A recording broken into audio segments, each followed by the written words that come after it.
Good morning, everybody. The contact group on HFC 23 just finished, so I see people coming back into the room. So please take your seats. I hope everybody had a good night's sleep after the nice reception we had. So I think that was really good to have some time to spend in a leisurely way together. And time flies when we're having fun. So let's make good use of the time for the 3 days we have left to finalize everything here in Bangkok. First of all, I would like to come back to the contact groups and reporting back, and also on agenda item 3G, where India requested to have some time on the CRP on very short-lived substances, and then we would continue with the agenda on the potential impacts of the coronavirus, very shortly on the strengthening of the Montreal Protocol and energy efficiency. So we hope to get through these items as far as possible this morning. The more time we have, the more to finish things today, the more time we will have for contact groups tomorrow. I would like to first of all to request co-chairs of the contact group on replenishment to report back. So the contact group on replenishment, who will report back? I see that Belgium would like to have the floor. Thank you, and good morning, Mr. Co-Chair. So we had the opportunity yesterday to have a 1-hour meeting during the lunchtime, which was quite constructive, I have to say. We had the opportunity to raise the first questions to the team about some aspects of the report they submitted. And we are not still entering the real substance of the discussion, defining the terms of reference for the supplementary report, but we are more clarifying different aspects that have been presented. So I think the mood is quite constructive for the time being, but of course we are just at the beginning of the discussion, so we would like you to allocate us for more time, possibly today, to continue the discussions. Thank you for reporting back, and I think I'm quite sure that the mood will be good under the chairmanship of the two of you. So, and you need some more time, and I think the secretariat will look for the time to be, let's say, reserved for your contact group. Then on the contact group, on the terms of reference for the next quadrennial assessment. Not sure who will report back from. I see that USA. Cindy, please. Thank you very much, Mr. Co-Chair. We did sit down and have our first meeting. It was quite short, given many people were looking forward to the very, very nice reception we had yesterday. But we did have an opportunity for an introduction of the CRP generally, and for parties to give first reactions and provide information on topics that they did not see included in the draft CRP that they also would like to see included in the terms of reference for the panels. So at this stage, we have done just a very preliminary discussion. My understanding is on the portal for the contact group, we will have posted today the CRP with a red line strikeout comparison to the terms of reference for the 2022 assessment panel quadrennial reports. And we will also have the list of topics as a separate document. So those documents should be available for parties to review throughout the day on the portal. And then we would ask for additional time, if the co-chairs can provide additional time for us so that we can continue to make progress on the terms of reference. We realize it's a busy agenda, but we do hope that you will find time for us to continue this discussion. Thank you very much. Thank you for this report back, and indeed there will be more time available for your contact group, so to make some more progress. Then I would like to go to the contact group on HFC 23, and Heidi from Germany asked for the floor, so please. Yes, thank you. Good morning. So we had a good first discussion this morning. We started off with the discussion whether it is premature to talk about the CRP ahead of the MOP, but we then agreed to have a first discussion of the operative paragraphs on the understanding that, of course, nothing is agreed until everything is agreed. And we could already make some progress and had some clarifications, but we would need more time to run through the other paragraphs. So we hope that we will be allocated more time to have further discussions. Thank you. Thank you for this good and brief progress report, and indeed you also will have some time available this week for continuation of the discussions in your contact group. Thank you. Then we go through agenda item 3G on the very short-lived substances. India requested to have some more time to look into the CRP, and that was presented by Canada and other parties. So please, India, you have the floor. Thank you, Mr. Co-Chair, and very good morning to all of you. So we once again thank the proponents of the CRP on short-lived substances. Mr. Co-Chair, we need to have a better understanding on the rationale for discussion on short-lived substances at this forum, as such substances do not have ozone-depleting potential and are dealt in other distinct multilateral environment agreements.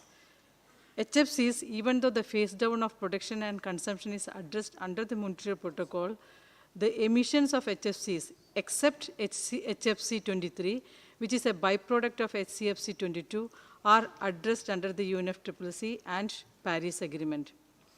As per our understanding, increase in emissions from short-lived substances could be due to its use as a feedstock for HFC production, which has gone up substantially in the recent past. In the process of HFC phase down, these emissions are also likely to be reduced. Having said this, we would like to have better understanding from the proponents of the CRP or from the SAP on how such emissions can deplete the stratospheric ozone layer. We also discussed this issue with some Article 5 parties yesterday evening and today morning. In view of the above, we feel the issue of very short-lived substances do not fall within the purview of the Montreal Protocol for further discussion. I thank you, Mr. Co-Chair. Thank you, and I see that Kuwait would like to respond. Please, Kuwait.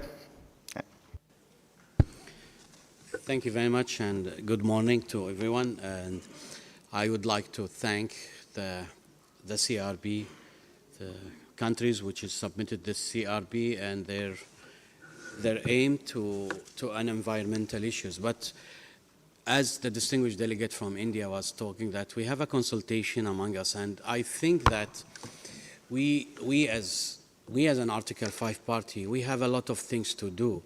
And I think that the aim in the beginning was just to monitor it.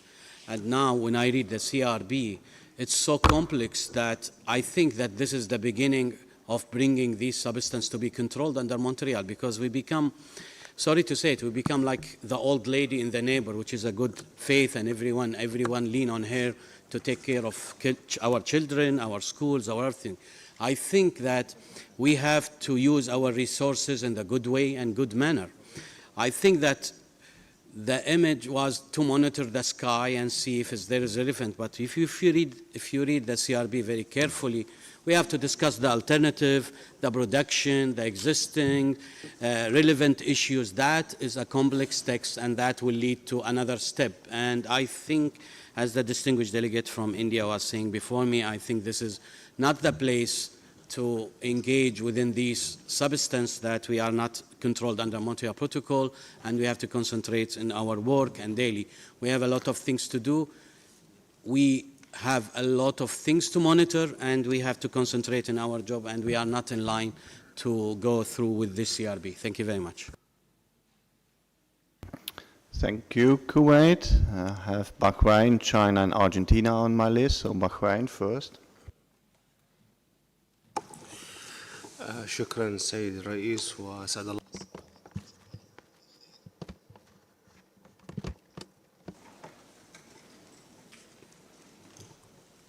أود أن أعطي فرصة فقط للترجمة.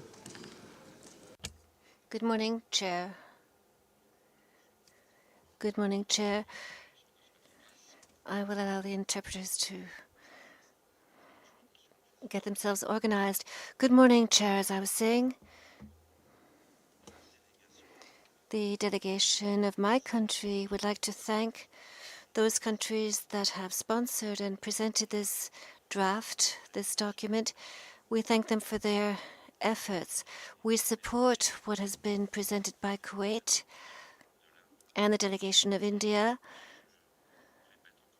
And I repeat again that we support everything that's been said by these two delegations. Thank you. Thank you, Bahrain.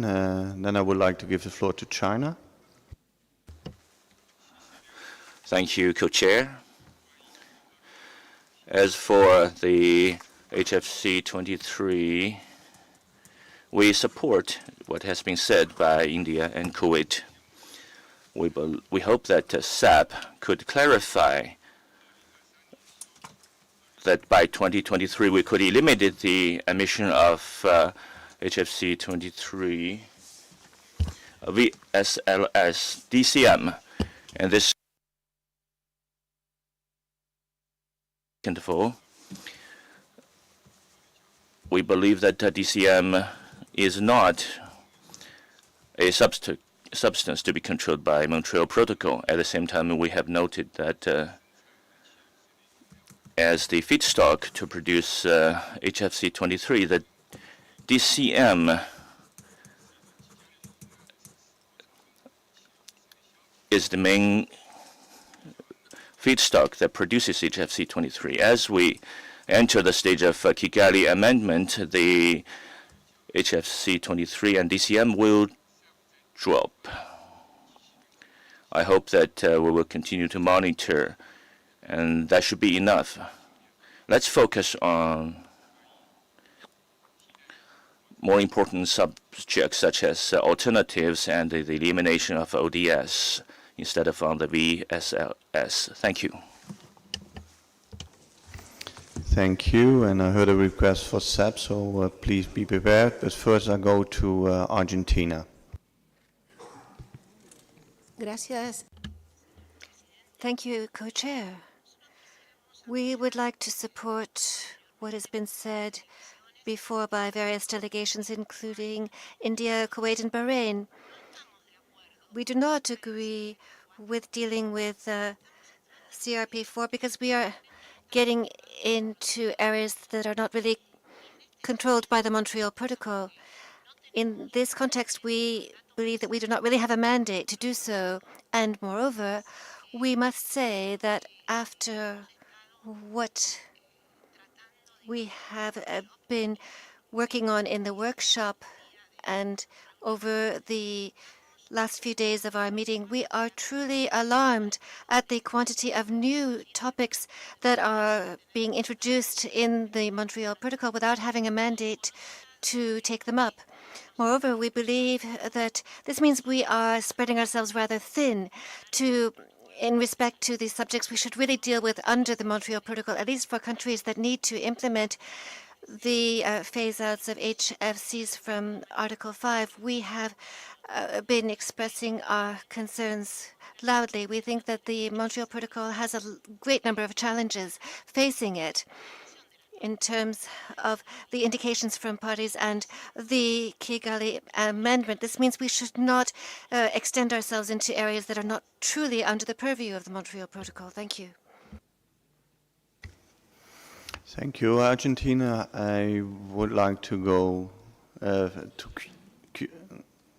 Cuba. You were on my list. You requesting for the floor? Yes. Cuba and then the Russian Federation. Well, buenos días, señor. Good morning, Co-Chair, and good morning, everyone else. We would like to voice our support for what has just been said by the representative of Argentina. Basically, that there are topics which are of vital importance to Article 5 countries, and we should really focus on those topics, which are truly a matter of great concern for our countries. So, fundamentally, at this juncture, personally, we would say that the delegation of Cuba has spoken on 2 occasions to speak about Kigali and to get responses from various assessment panels on Kigali matters and capacity and financing, and these are fundamental, vital issues to be taken up in this meeting. I'm not saying that what we did in earlier days was not necessary. It is very important and essential. We've been afforded a great deal of information, but I also think that today is the 3rd day, and we should really zero in a bit more on the subjects that are of real clout in terms of implementing all the plans that we are engaged in, both nationally, regionally, and worldwide. Thank you very much. I have the Russian Federation and Switzerland on my list, and then I would like to go to SAP and then to Canada. Thank you, Chair. Unfortunately, I don't know what the earlier speakers have said, because on the channel we have Arabic and Spanish and Chinese languages I don't master. So could perhaps you ensure that we get our Russian language channel working? Thank you very much.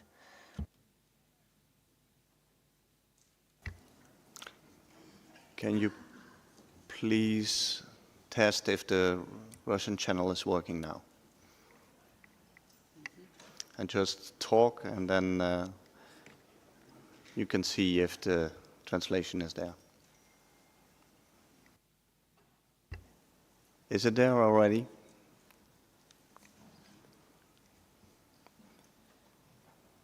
Please. Is it corrected now, the Russian translation?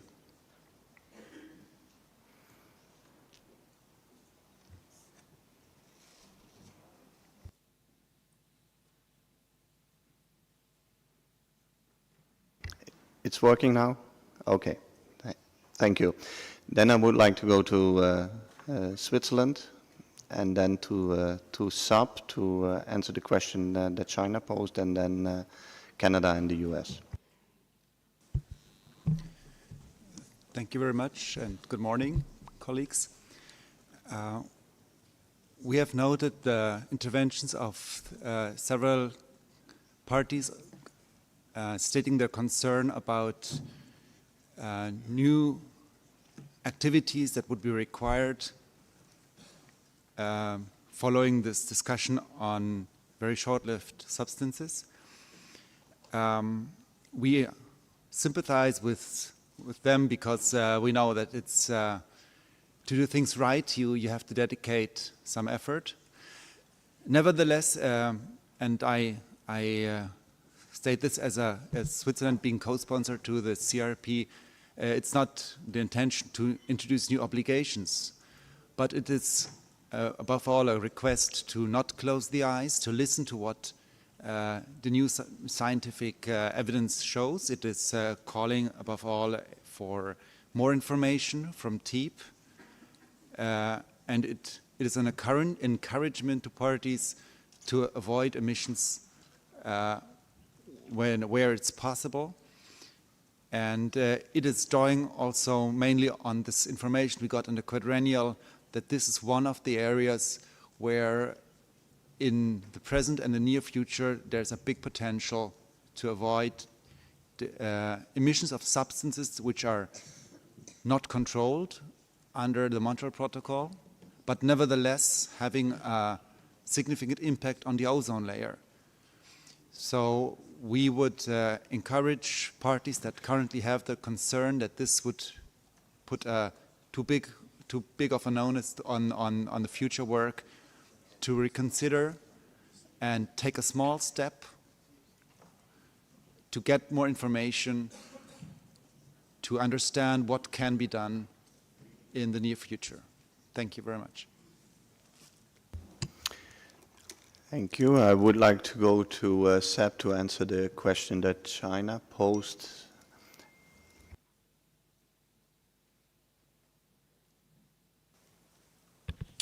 Thank you, Mr. Co-Chair. I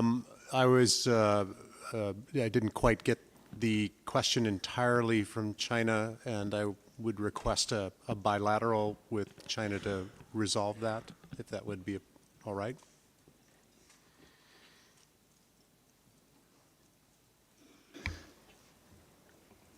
China, Seb proposed to have a bilateral with you on that. Is that okay for you?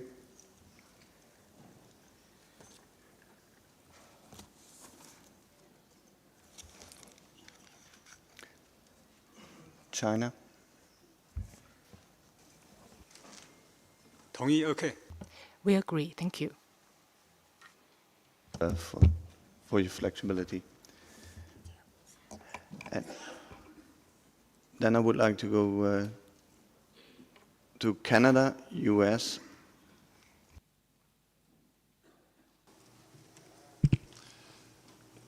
Thank you, Mr. Co-Chair. Good morning, delegates, and thank you for all the delegates that have shown interest this morning on the proposal on short-lived substances, in particular dichloromethane, CRP4. We were yesterday a little bit surprised that there were so few interventions on this issue, but it seems that there was some coordination that was needed, and we now have a number of interventions. Now, I understand that there are some delegations that wish not to discuss at all this issue, but I think it's worth just to try to understand maybe a little bit better the arguments that have been put forward. One of the first things we heard is that these substances, including DCM, is not a substance of concern for this body because it doesn't have an ozone depleting potential. Now, I think it's important to realize that it does have a potential to deplete the ozone layer, and it is actually responsible for a significant amount of ozone depletion.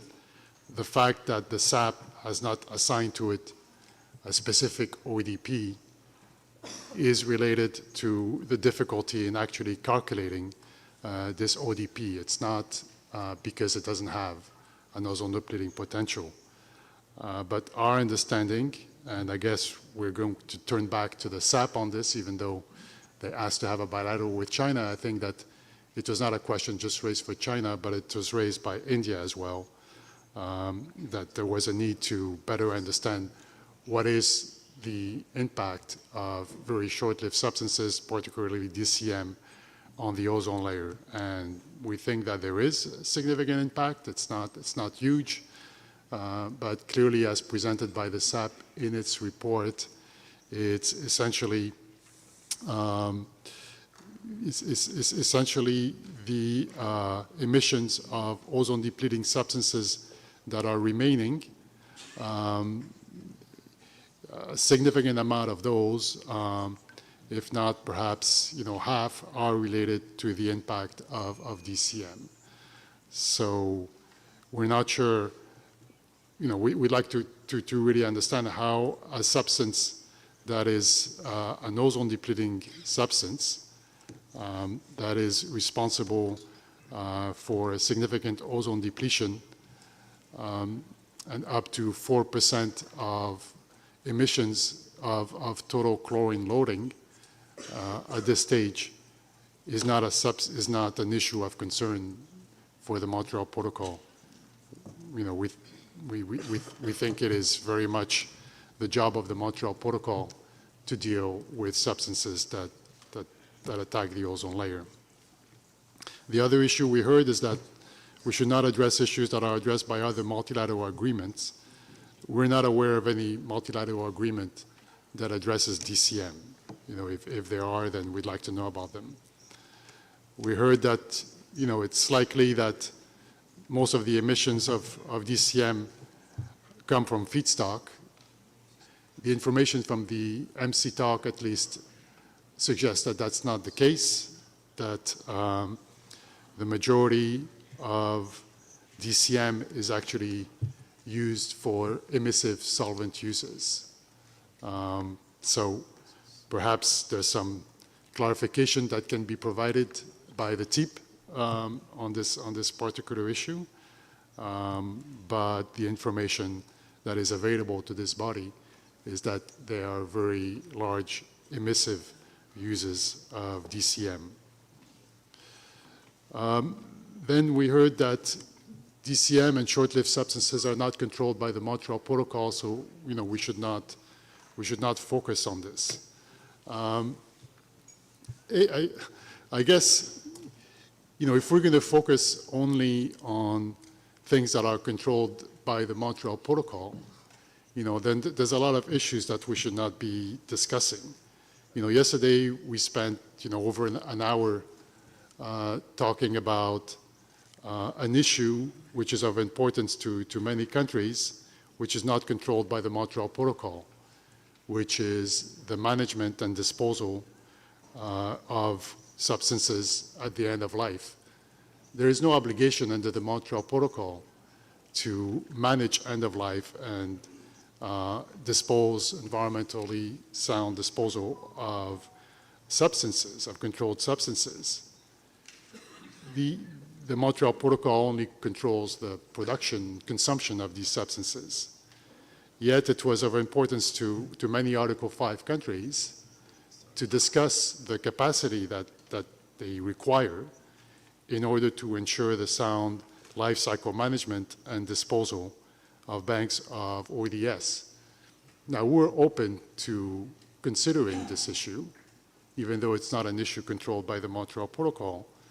So at the same time, we ask countries to be open to consider issues that we bring to the table, even if it's not perhaps a priority for them, just as we're open to consider issues that are their priorities that may not relate to the control schedules of the Montreal Protocol, but are still related to the work of the Montreal Protocol in the sense that they relate either to substances that are controlled or they relate to substances that deplete the ozone layer, such as DCM. Finally, there's an argument that we have many priorities to deal with and that we should not be spreading ourselves too thin. And we agree with that. We're not suggesting that this DCM should become a top priority of the protocol. We do think that we should spend most of our energies and our resources on compliance obligations. But at the same time, it doesn't mean that we ignore everything else that may have an impact on the ozone layer. We think it just would not be diligent on this body. The only agreement that exists for the protection of the ozone layer, just to say, well, we know this substance is now responsible for, perhaps half of total anthropogenic emissions of ozone-depleting substances, but we're just going to ignore it. We're not going to do anything about it. We're just going to, every 4 years, get a report from the SAP on how it's further depleting the ozone layer. Now, we don't know what the solution is, to be honest, on this issue. I have to say that we're not interested in talking about controlling DCM under the Montreal Protocol in the same way that we control other substances. We're just saying we should discuss it with a view to find if there are actions that can be taken to promote the adoption of alternatives and reduce emissions. And how that is done, we don't know. I mean, we would like to have other parties maybe reflect a little bit about this. We don't need to have a detailed discussion on this at this OEWG. Perhaps there's some consultations that countries will need to do back home in order to address this issue, because it is a new issue and we recognize that. So parties may not have come prepared to this meeting to be able to position themselves. But we thought that it was important to at least put this issue on the table. And if countries need more time to reflect on it, we could continue to take this issue up at the meeting of the parties. Now, as I mentioned, I think that it would still be helpful for the SAP. I think they're much better placed than ourselves in order to explain the impact of short-lived substances, particularly DCM, on the ozone layer. Thank you.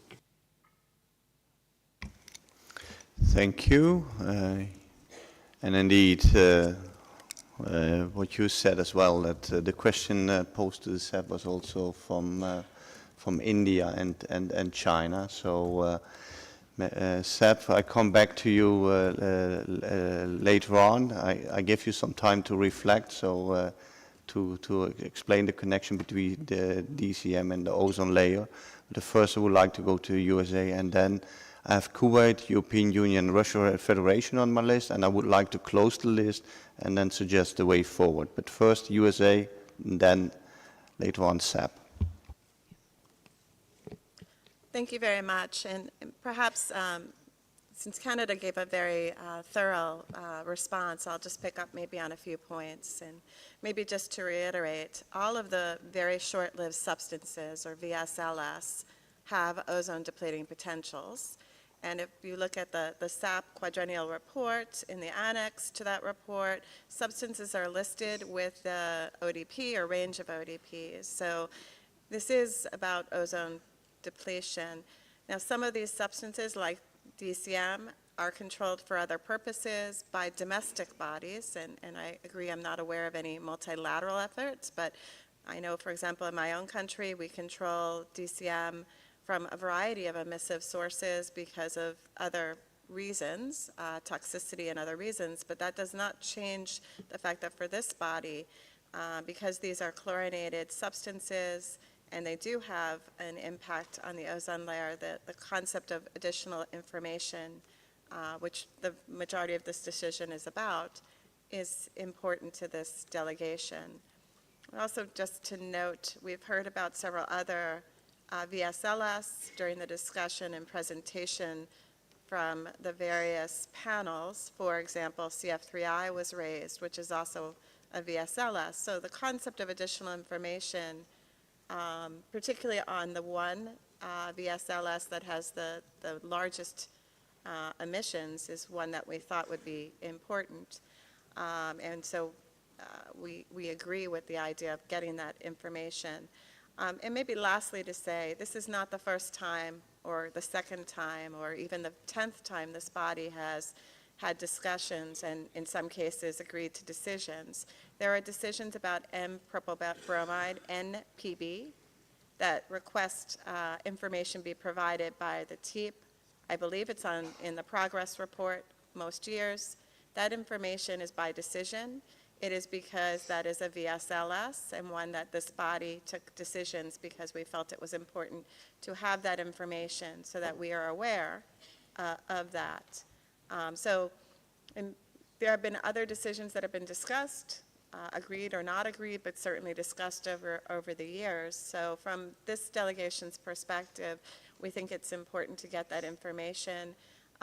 We would encourage the co-chair, rather than to maybe have the SAP engage here, we would encourage the co-chair to consider setting up a group where the SAP could inform all interested parties as to their thoughts, and we can have a discussion about this decision as well. So we would encourage you to think about that as a path forward, so that we can all benefit, or all those who are interested can benefit, but allow you to continue the work in plenary, because I know you have a number of agenda items that you would like very much to get to today. Thank you. Thank you. First, I still would like to give SAP for a moment to give a quick response. And then, let's say, I have Kuwait, European Union, and Russian Federation on the list, and then I would like to conclude and propose a way forward.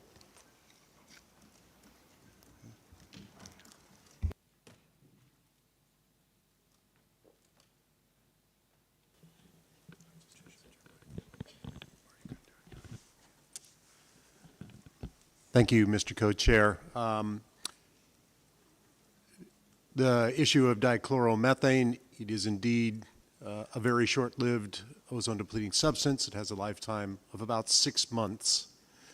There is, in our scenarios for policymakers in our executive summary, we do have a scenario where if you eliminate all emissions from it's a hypothetical scenario, if you eliminate all emissions from 2023 onward, ozone would increase by about 1 Dobson unit. That's about 0.3% of the total global amount of ozone. So again, short-lived substance, 6 months, and if you eliminated all emissions, of course, the levels of dichloromethane would fall off quickly, and you would improve ozone by about 0.3%. I hope that addresses the questions that are involved here. Thank you, Mr. Chair. Thank you for this concise answer. Kuwait. Thank you very much, Mr. Co-Chair, and I would like to thank the SAP for their response, because actually my intervention was that we are asking the question from China and India, and we were waiting to listen to the reply, not in bilateral, because we will not understand the answers. And as I sympathize with the distinguished delegates from the proponent of that CRB, yes, we understand it, and yes, we think that, but there was some question raised why this was not controlled. And I think there is a blame on us because we don't want to engage with this one, why we should not. The question is for the total room, why this substance was not being engaged previously, and why it's only now we have to work very hard for this one when we have another issues to be discussed and concerned about more than this one. The options for us is to prioritize our job. We are not saying that we are not allowing it now, but we don't think that this is the proper time for that issue to be discussed. That's all. Thank you very much. Thank you, Kuwait. European Union. Thank you, Mr. Co-Chair, and good morning. The assessment panels have been alerting us for a while now on the issue, and as they have confirmed just now, there is certainly a relevance for the ozone layer. It is actually one of the biggest areas, and if you refer to their report, it seems to be the single biggest area where you can make quick progress as regards an improvement of the ozone layer. The 0.3 that was mentioned by the SUB just now is higher than any other scenarios that they show in their graph of improving the ozone layer. So we think, given that relevance, it is certainly a very important subject to talk about here, in particular because it was pointed out that it may not be a controlled substance under the Montreal Protocol, but the Montreal Protocol only serves the Vienna Convention, and the Vienna Convention is very much about the ozone layer and anything that affects it, and just referring maybe to Article 2 of that convention in that respect. So we think, or we're very grateful to the proponents that they have put this forward and that we could talk about this issue here.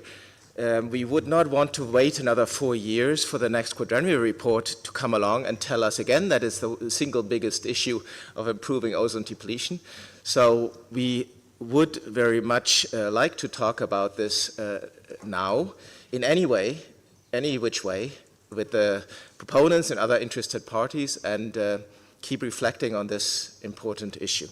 Thank you.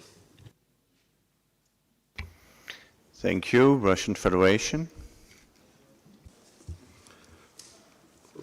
Спасибо, господин сопредседатель.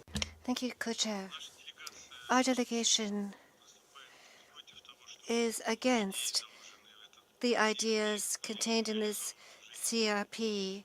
We don't think they should be implemented, these ideas. Basically, we are against the idea of considering issues that do not directly relate to the mandate of the Montreal Protocol. Very short-lived substances in general bear this name because they do not have a particularly significant effect on the ozone layer, as far as we've understood from the report. A very important factor, in our opinion, is the fact that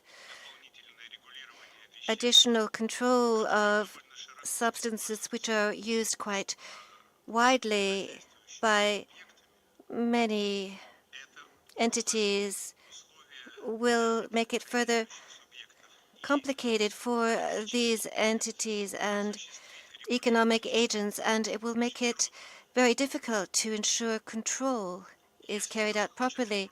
If someone wants to control substances, they can do so voluntarily on a national level. That's a totally voluntary matter. No one would forbid this from being done, and everyone would simply welcome any country wishing to proceed in this manner. Thank you very much. I give one delegation the floor, that's Australia. You came in a little bit late, but I really would like to conclude that. Thank you, Co-Chair, and good morning, and I apologise for my late button pushing. I just wanted to provide a couple of quick reflections on the interventions that have been made in respect of this CRP. I mean, we were a co-sponsor of this CRP because we too were concerned about the information that has been provided to us by the TEEP and the SAP in particular about the potential implications of DCM in the future. And I think that keeping an eye on the issues surrounding DCM at this point might be useful to prevent greater problems in the future. I think there's a saying that says a stitch in time saves 9, and I think this might be one of those situations where a few actions taken now might be really helpful to for parties and for protection of the ozone layer in the future. When we look at the CRP, we actually see that the information, that the request here is actually a very simple request. So it's a request to the TEEP to provide information on alternatives and ways of reducing emissions. So there is a request to the TEEP which would actually provide really useful information for those parties that do wish to take action in reducing emissions. We have heard from other delegations that parties do take action on DCM for other reasons apart from their ozone depleting potential. For example, in relation to controlling the exposure of workers to DCM emissions. And I think this just provides another piece of information for parties to take into account when considering their national level controls on DCM.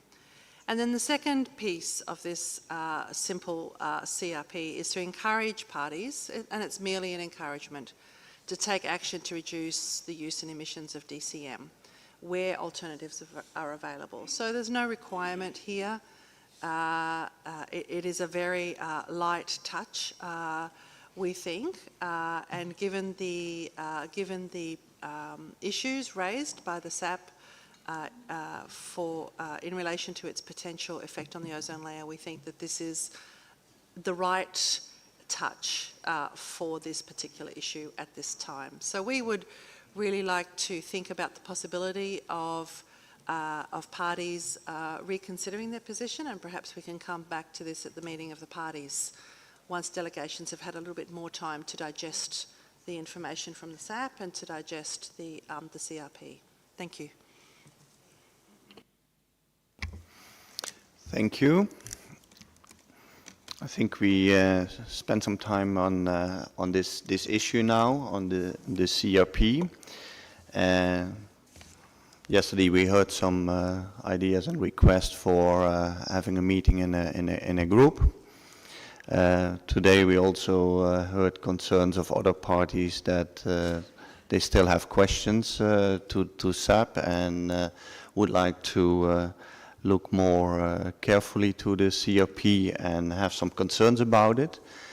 There's no consensus now to start a group, and I really would like to ask everybody to consult with each other in the margins and also talk with SAP and to get the right information on the table, and then come back to this issue at a later stage, and probably yet at the MOP. But I think the most important is to consult among each other in the margins, and also with TEEP and SAP and EEP if necessary, to get some more information, and that we come back to this item later. And maybe just at the MOP, but if there is consensus here in this room later on to go in a specific direction, we can consider that, but at this moment there's no consensus on that. And I would like then to move to the next item on the agenda, if that's agreeable to everybody.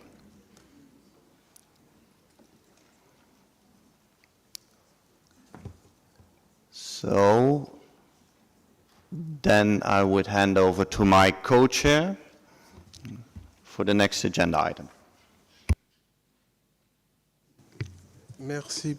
Thank you very much, Ralph, for giving me the floor. We will now move on to item 10 of the agenda concerning the potential impacts of the coronavirus COVID-19 pandemic on HFC consumption for Group 1, Article 5 parties. First of all, we will look at 10A on the agenda, which relates to the HFC's consumption data reported by relevant Group 1, Article 5 parties. And this recalls the decision of the 34th meeting, and there was a proposal for adjustments to the Montreal Protocol in the plenary session during that meeting and in an informal group. And on the basis of the advances made in those exchanges, we have adopted Decision 3413 regarding the collection of data taking into account the effects of COVID-19 pandemic on the issues relating to reporting. 3413 encourages Article 5 parties who believe that the 2021-2022 data, because of COVID-19, could have meant that they are not able to provide the data that is relevant and the data consumption for 2022. And in that same decision, the the Ozone Secretariat has been requested to present a review to this meeting, a review relating to the information provided on HFC consumption for 2021 and 2022, and the reference level, the baseline level for Article 5 countries which have communicated the relevant data. The information on consumption for 2021, 2018, 2019 for Article 5 countries for which information is available. The Secretariat has presented the information received on HFC consumption by those countries concerned in document OEWG /4 to be examined by the OEWG. I will now invite the Secretariat, the Ozone Secretariat, to make a brief presentation of the information that has been compiled. Thank you. Secretariat, you now have the floor. Thank you, Mr. Co-Chair. So just a very brief presentation of the document we prepared for this meeting on decision 3413. So just a reminder, and I won't read the full text. Paragraph 1 primarily encouraged parties to submit 2022 HFC data by 1st May if they believed they had reduced HFC consumption during the baseline years due to COVID-19 pandemic effects. And then paragraph 2 requested the Ozone Secretariat to prepare basically the data that would have been submitted for consideration by this meeting. And paragraph 3 primarily related to requesting the EXCOM to get the MLFS to provide us with any information that they had. And so, on that basis, we did receive data from the Multilateral Fund Secretariat, and the way we used that data was simply to fill in gaps where we did not have data ourselves. So in the document, we didn't present all the Multilateral Fund data. We only included it in square brackets in areas where we didn't have the data ourselves. And just in terms of analysis, we sort of compared data that had been reported to both Secretariat, and approximately 90% of that data had differences that were less than 10%, which considered not too high. However, for the other data that had more significant differences, we have agreed with the Multilateral Fund Secretariat to work with the relevant parties to try and resolve those differences. And so we prepared document 45.4, which we issued in May. However, we realized that we had made some 2 mistakes. In table 1, we mixed up the dates a bit, and so we thought we needed to correct that. And in table 2, we realized that the derived baseline, we had done our maths wrongly. And actually, I need to thank the Multilateral Fund Secretariat, ECO in particular, who sort of pointed this out to us, and we were able to sort of prepare a revision. So that's why the Rev 1 was issued. But as the part of the process then, we also updated any information that had been received. And so actually in the document that you had before you, the corrections and the updates in the document are highlighted for ease of cross-referencing with those that had already analyzed the original document. So, Table 1 contains the reported HFC data for all the years referenced in the decision, but filtered only for those parties that reported data for 2022. So it contains the baselines, it contains the annual consumption. For parties that reported after 1st May, there's a column indicating the date. And for parties that explicitly said they were reporting because they had concerns with the impact of COVID-19 on their consumption for the baseline years. There's a column indicating that. But we also had parties that explicitly said they did not have concerns, and so that is also indicated.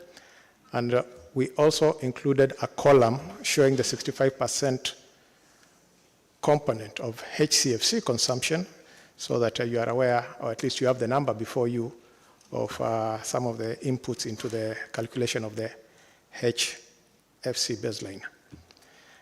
And so Table 2 simply contains those parties that had not reported data for 2022, but they had reported for any of the other years.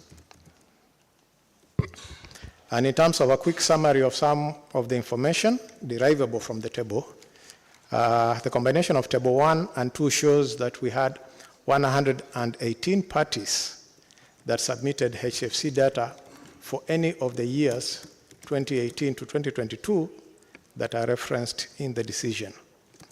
And out of those, we have 44 parties that have data for all the pertinent years. That is, there are no missing data for those years.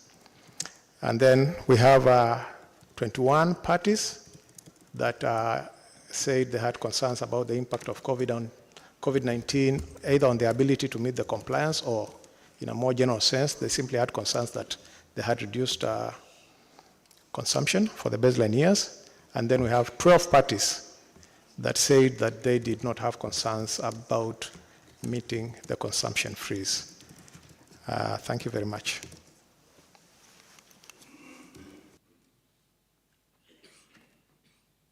Merci beaucoup au secrétariat. Thank you so much, the Ozone Secretariat, for that presentation. This was a very technical presentation, which went back to the data on HCFCs provided by different parties and the methodology for the calculation of the baseline. We will now give the floor to the parties in order to be able to intervene or ask any clarifications as we go around the whole of this issue. Thank you.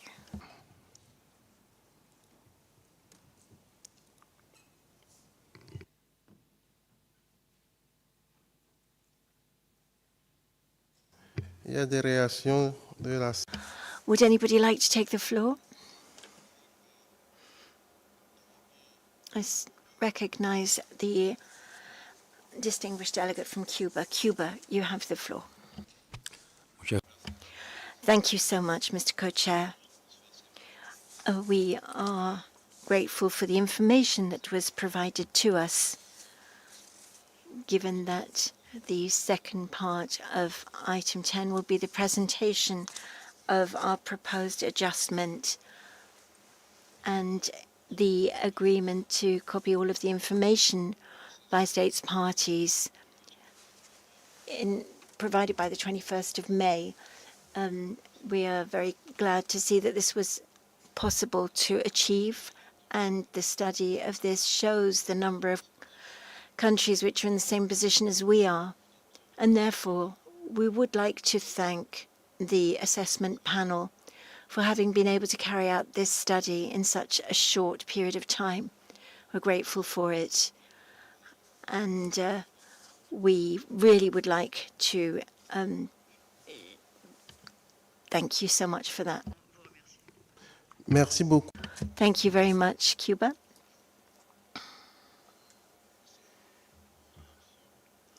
For that reaction, I now give the floor to the European Union.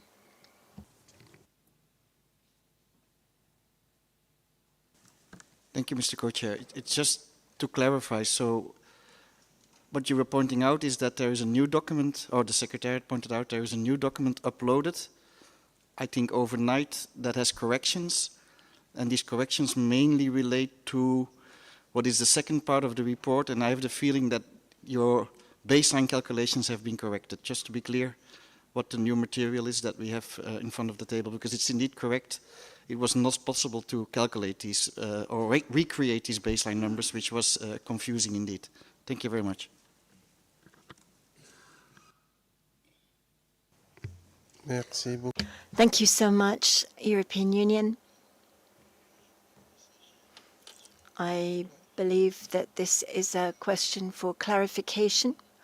There seems to be some confusion. I will now therefore give the floor to the Ozone Secretariat to clarify the matter.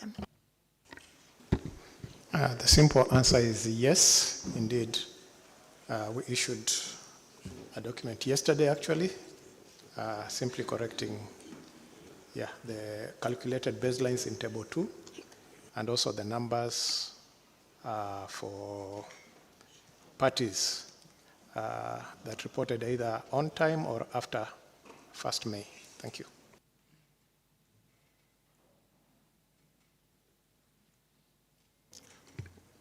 Yeah, je vois sur la liste. Thank you very much, Secretariat, for that reply. I see on the list there is the United States, the Russian Federation. So I give the floor to the Russian Federation and then the United States. Thank you, Chair. Our delegation supports the proposal put forward by Cuba, which was mentioned earlier. It's absolutely clear that this is a question not only of concern to Cuba, but probably other countries have had to grapple with it as well. Therefore, the approach that needs to be used is a flexible one based on the real situation that has arisen in each specific country falling under Article 5. Thank you very much. Merci beaucoup à l'honorable. Thank you, distinguished delegate of the Russian Federation. I give the floor to the United States. U.S., please. Thank you, Mr. Co-Chair, and thanks to the Secretariat for presenting the document. Just to be clear, I will be speaking to several points that are specific to this document while coming back later on some of the broader policy issues that I know we'll discuss at this meeting. So maybe just a couple of thoughts and comments. So I have to admit I was not aware of this REV document until literally a few minutes ago. And just to say procedurally, that's a little bit unorthodox to be in the middle of the meeting to be issuing revised documents. And I found it under a heading of pre-session documents, which I think is probably not the case. So at the moment, I think the good thing is I don't think the changes are perhaps all that extensive. I'm not sure the changes, frankly, in Table 2 are all that policy relevant because they simply relate to estimates that have been made rather than I think the more concrete data we have in Table 1. So maybe just to first say we're still digesting this information, having only learned about it very recently. And maybe I didn't understand it. Could I just ask a specific question to the Secretariat? So the items that are highlighted in yellow are the new or corrected data in the tables. I think that's my understanding, but it would be helpful if that's the case. Some of it is fairly obvious to me, like there's one or two lines that appear, a couple lines that appear to be completely new, but in other cases, particularly, as I said, I'm focused on Table 1. Are these corrections to prior data points that were in the last version where it is highlighted, or are these new additions? Now, I can figure that out myself because I have the other table, but that's going to take me a little bit of time. So maybe just to ask that question. And then finally, just for right now, I know there's been a little bit of confusion about the submission of data and the timeline, but is my understanding correct that of the countries that have submitted data, 20 of them indicated that they had a concern, a specific concern about the baseline? The remainder of the countries, even though we see some data in Table 1, the remainder of the countries have not provided such an indication. So I guess that's just the question. I'm just trying to figure out precisely which of these we really need to sort of focus our attention on. And as far as I can tell, and I think this is probably the one thing that has not changed in the revised table, is it correct that it's still, the count is at 20 countries who have indicated a specific concern? So those are my questions for the moment, obviously reserving on a discussion of the broader policy issues. Thank you.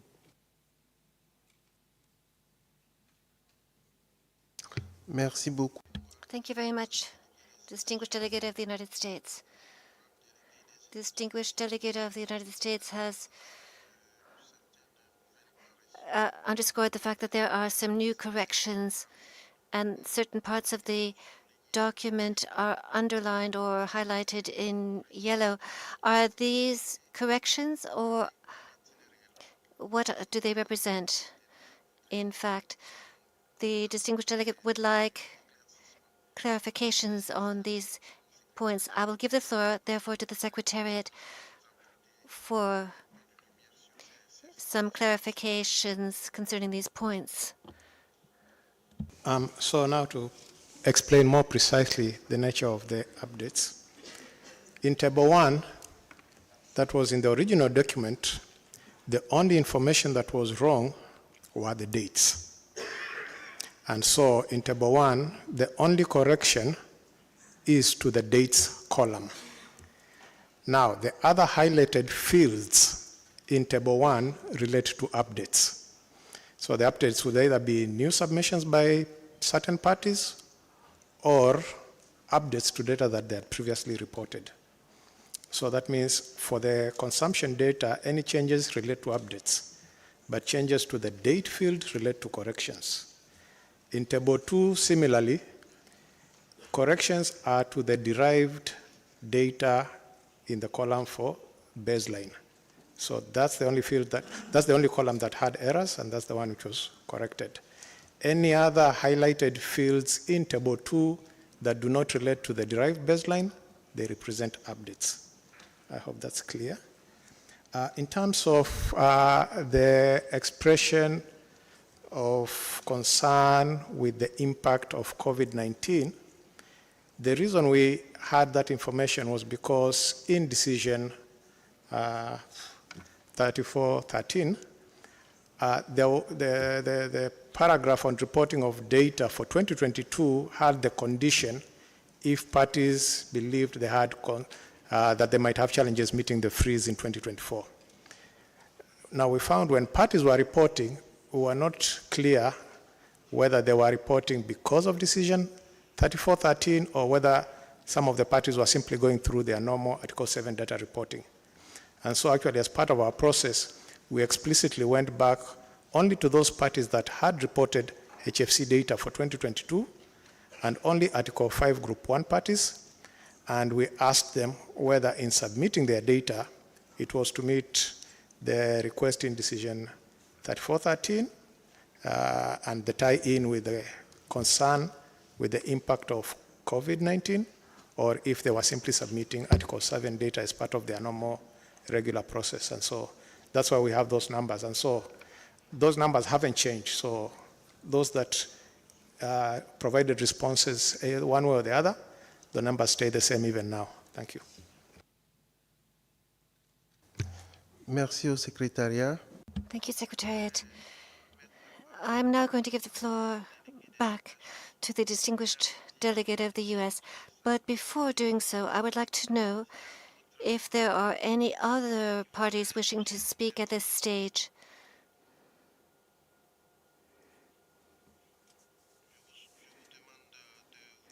Could you please indicate your wish to speak? So I now give the floor back to the distinguished delegate of the United States to hear if he is satisfied with the reply provided.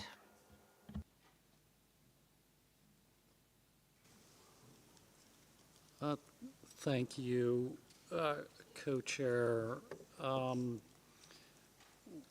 Well, I appreciate that there's some additional clarification to be sure. Maybe just a couple thoughts. So I guess on table 1, where there's not, I hate to single out a particular country, so apologies for doing this. But for example, the 2022 data in table 1 for Malaysia, it's highlighted under the 2022 data. I thought I just heard the Secretariat say that the only things that were highlighted were additions, not corrections in table 1. Maybe could you just clarify that a bit? Because for example, like listen, there's a whole bunch of data entries in here that are now highlighted, but there was already data for that country in that particular area. So that to me looks like a revision, but maybe I misunderstood the Secretariat, but I thought they had explained that a little bit differently, as opposed to, if you go down to Nauru, it's an entirely new line. So I think presumably that's all new data. So maybe it's just a clarification there. And I guess the second thing is, so the Rev document is dated 4 June. Has this document been posted for a month? I don't think so. Maybe it's supposed to be 4 July, not sure. But so either this has been on the portal for a month and I missed it, and I apologize to the Secretariat for that. Anyway, maybe they could just clarify that point as well. Anyway, I'm not sure. These clarifications are somewhat helpful. I'm just trying to figure out, like we looked at all this data ahead of time, I'm just trying to figure out which of the data there's changes in here we kind of need to do some rethinking on. So the clarifications the Secretariat provided were partly helpful, but maybe on that one specific point, again, focus on table 1 where things are highlighted. Could you just repeat again, those are additions to new data, or they may actually be revisions to prior data? If I could just ask the Secretariat's indulgence to repeat that again, and then maybe also speak to the date listed on the document. Thank you.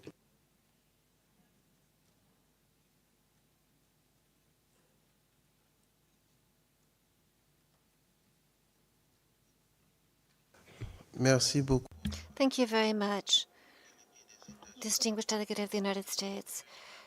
I think there are still some needs for clarification. The concerns are still in existence. So I would like to give the floor to the Secretary just to give some brief clarifications, please. So on the date, actually it should be 4th July. So I think when it was updated, we got the wrong month. So the date of the document is 4 July. In terms of the questions on the highlights in Table 1 that relate to consumption data, basically it includes both new submissions of new data that we didn't have before and revisions to previously reported data. And so in the specific case that was mentioned, that party would have revised its data. If there was a number in Table 1 in the previous document, and if that number is different in the new document, it represents a revision or a correction of that number. Thank you.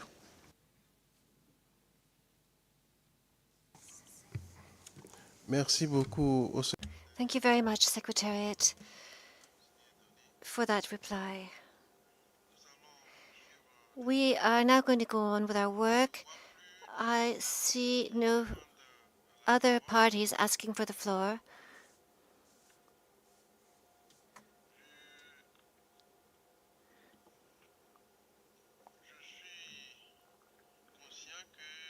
I am aware that there are still parties wishing to speak, but at this present stage, I haven't seen any reactions from the room. So I'm going to move on. We are going to take up 10B on our agenda.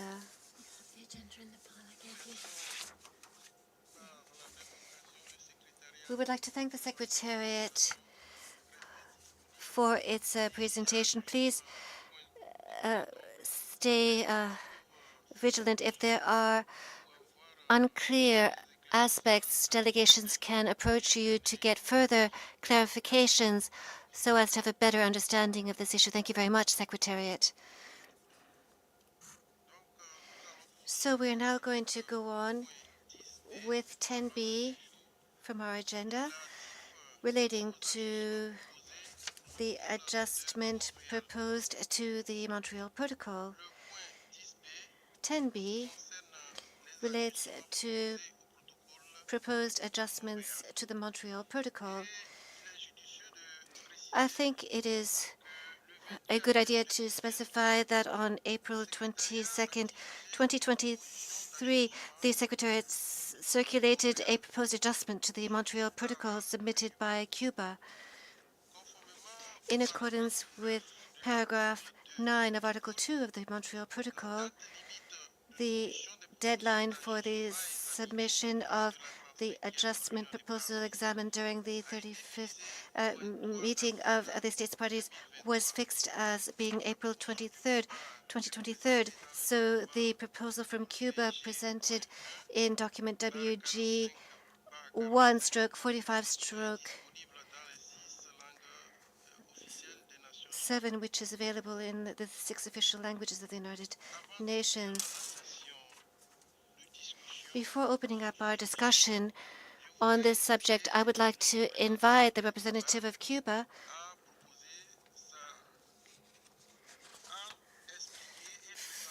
first of all to explain and then propose his adjustment amendment.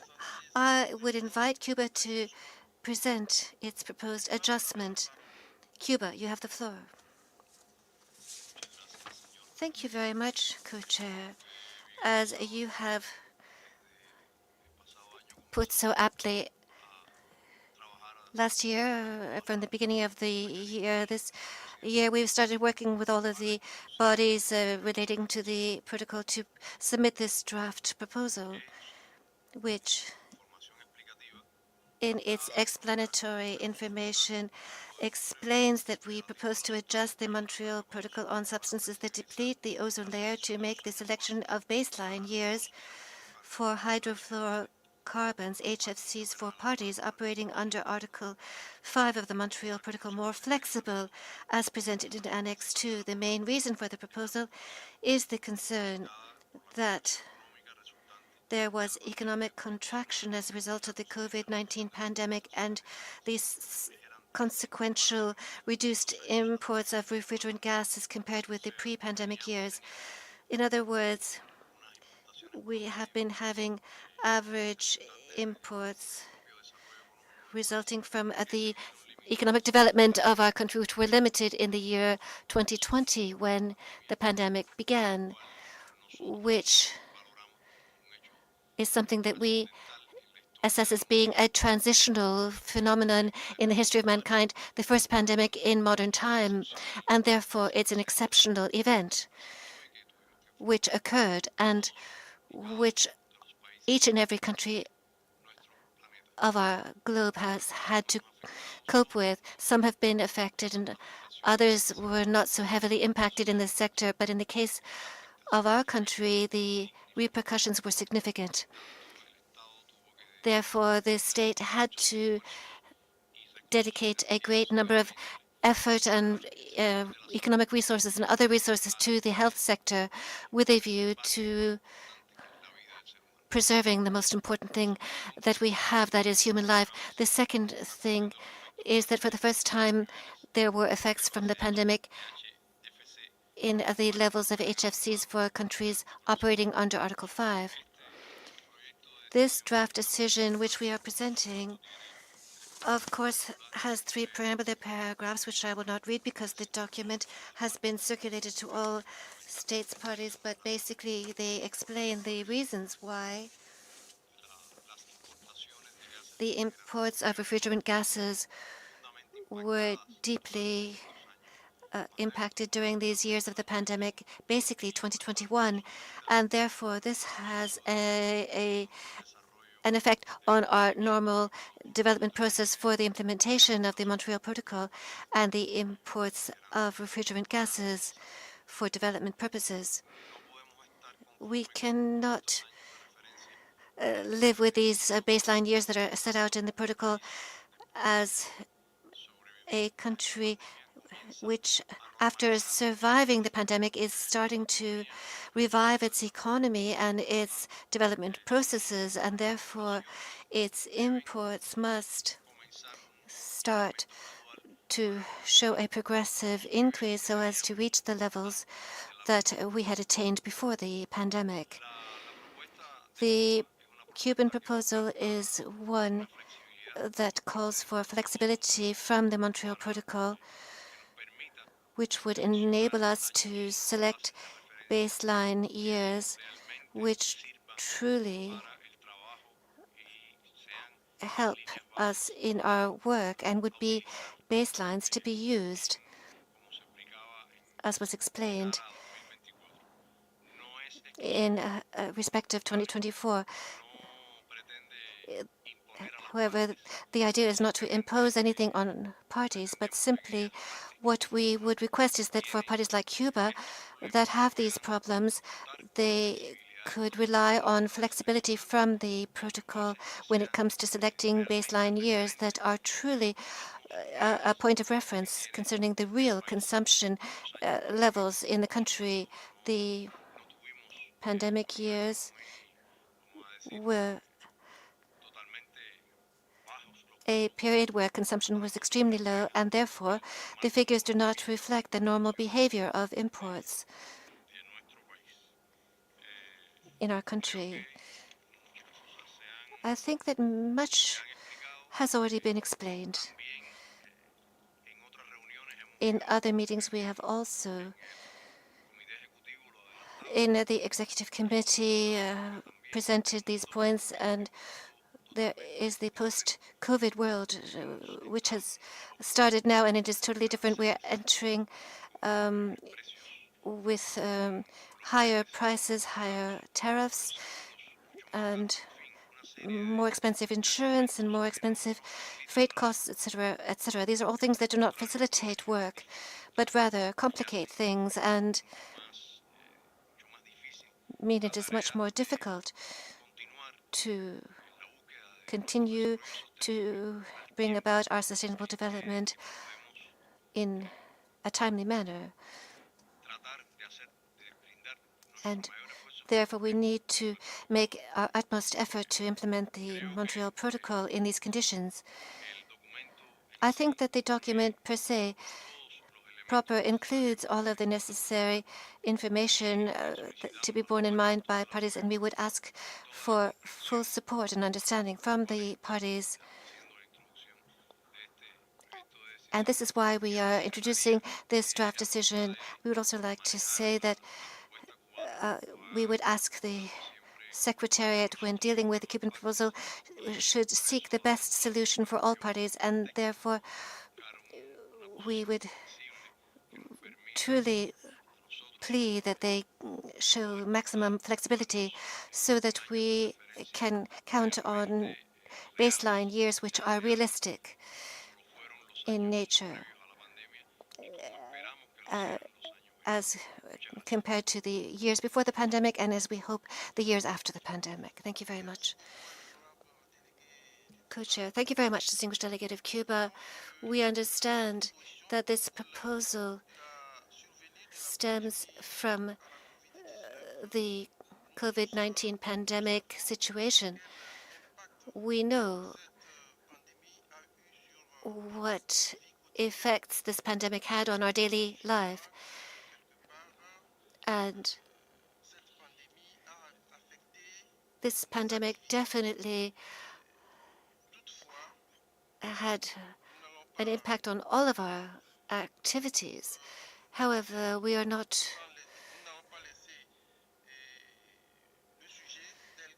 going to leave this as is. We are going to open the floor for parties to react to Cuba's proposal, and we will hear the various statements and try to draw conclusions on this subject.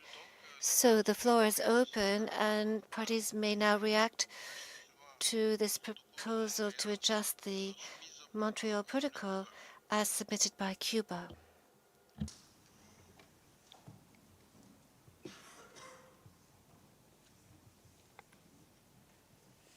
La parole circule.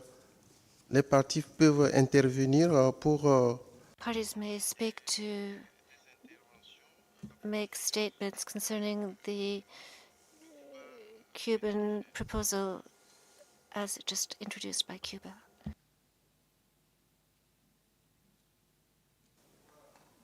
Sur ma liste, il y a 2 pays. There are 2 countries on my list, St. Lucia and Cuba and Mozambique. I give the floor to St. Lucia. Thank you. Good morning. As it's the first time our delegation is taking the floor, we'd like to thank the government of Thailand for hosting this meeting and the Secretariat for organizing this meeting. We believe and we have been informed by our stakeholders that our data is not the true reflection of what our data would have been, and that the decrease in consumption of HFCs for 2020 and 2021 was directly due to the pandemic. And that is consistent with the downturn and the subsequent rapid growth in our economy as we began to recover from the pandemic.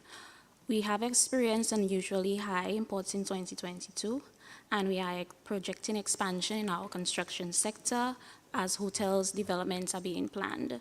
So, given this scenario and that our sector is predominantly dominated by HFC technology, we believe that the future demand for HFCs in St. Lucia in the coming years will increase. We would like to highlight that we note the many years of the hard work that was done negotiating the Kigali Amendment, and we do not wish to undermine that.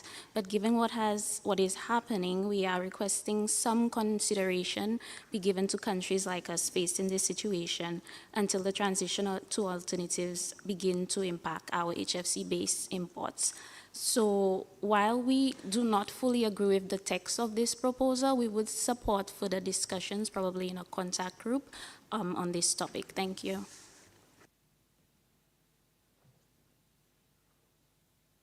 Merci à l'honorable délégué de Saint-Lucie. Thank you to the distinguished delegate from St. Lucia. Cuba has requested the floor. And Mozambique, I give the floor first of all to Cuba and then to Mozambique. Cuba, followed by Mozambique. Thank you so very much, Mr. Co-Chair. Just to clarify that the proposal made by Cuba does not claim to set new baselines different to what is already contained in the protocol for the rest of the states parties. If other states parties, and this is the case for many countries, were not affected by imports during the COVID-19 pandemic, then there is no issue there. We will work, they can work with the baseline that was suggested for that period. What we are introducing as a document is only relevant for those states parties that were gravely affected in terms of their imports, and for the reasons that we have given, since this only relates, in fact, to the years of the pandemic. Thank you. Merci. Thank you very much, Cuba.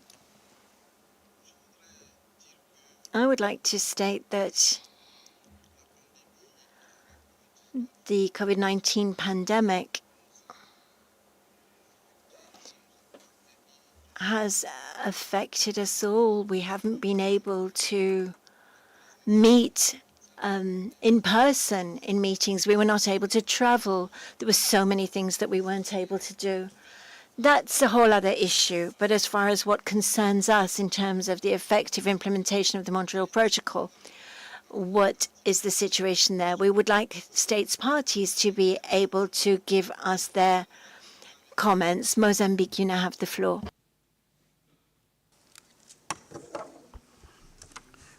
Muchas gracias, señor. Thank you very much, Mr. Co-Chair, for giving me the floor. We would like to thank the Cuban delegation for the points they have raised about the effect on the economy of developing countries. And it is a reality. Many companies have had to close down, and some are only now reviving. However, we sent the data on consumption to the Ozone Secretariat, and we are absolutely sure that in about 2 or 3 years, we will have 90 or even 100% of companies working, and therefore we will have a problem in terms of compliance with the Montreal Protocol, because many of us will have to request the correction for those data. We would like, however, to echo what Cuba has said and to request the co-chair that a contact group be considered to have a deeper debate on the protection of those developing countries that have been affected in this way. Thank you. Merci beaucoup à l'honorable délégué. Thank you so much, the distinguished delegate from Mozambique. I now give the floor to the Russian Federation. Спасибо, господин. Thank you, Co-Chair. We have already said in earlier statements that it is necessary in such cases to display a flexible approach. And in our opinion, there has been an important clarification provided by the distinguished delegate of Cuba. It is not a question of, in principle, considering new periods for the establishment of baseline years, but to take into account the specific situation that has arisen in each Article 5 country that has had to cope with this problem. And we think that is absolutely essential. If there is 0 for the figure for a given country, that, of course, is a matter of great concern. And in our opinion, the parties need to display understanding of these situations. And there are small countries which have ended up in this situation. We think it would only be fair to try to meet them halfway and satisfy this request from Cuba. Thank you.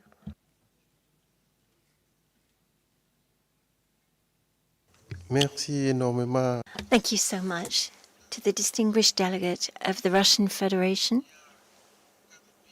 There are 4 further speakers, requests for the floor on my list: the Dominican Republic, Nicaragua, Lesotho, Grenada.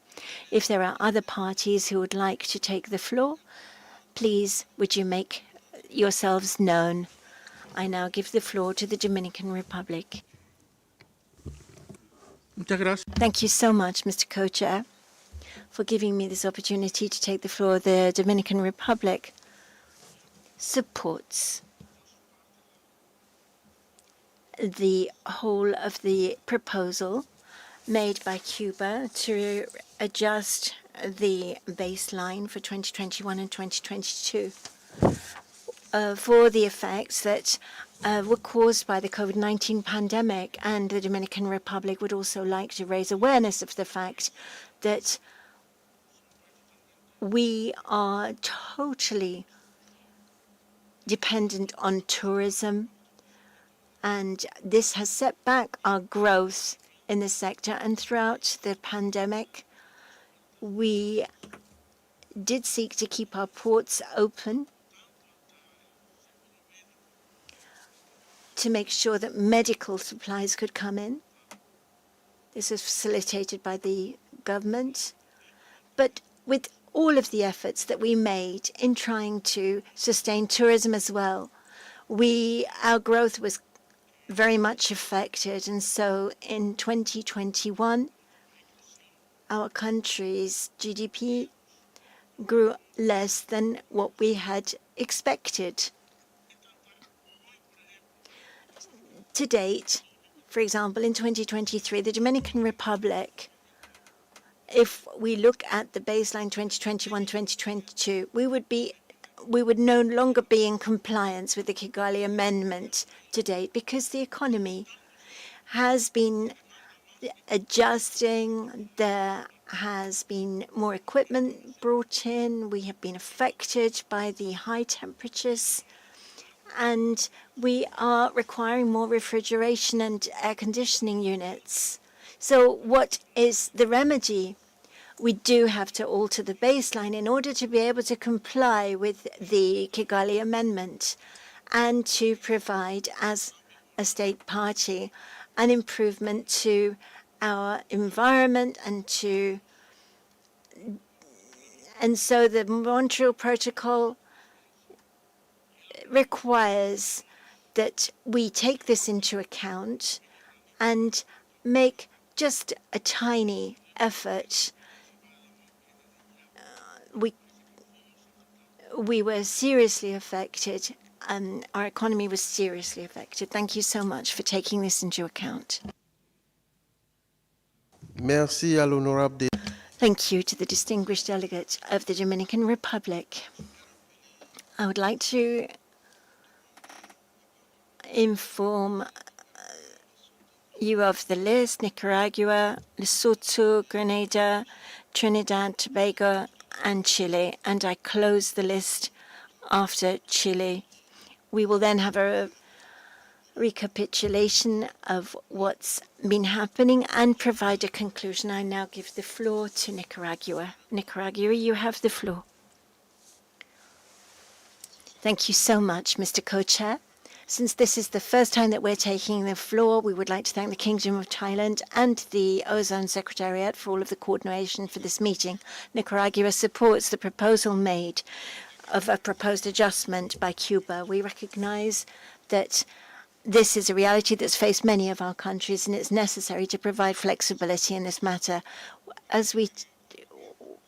because otherwise this would mean that we would fall in non-compliance, and it would relate to many states parties, and therefore we support the proposal made by Cuba. Thank you so much, Mr. Co-Chair.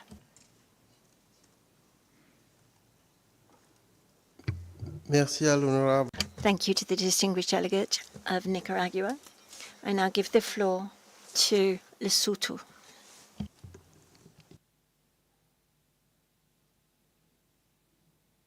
Thank you, Mr. Chair.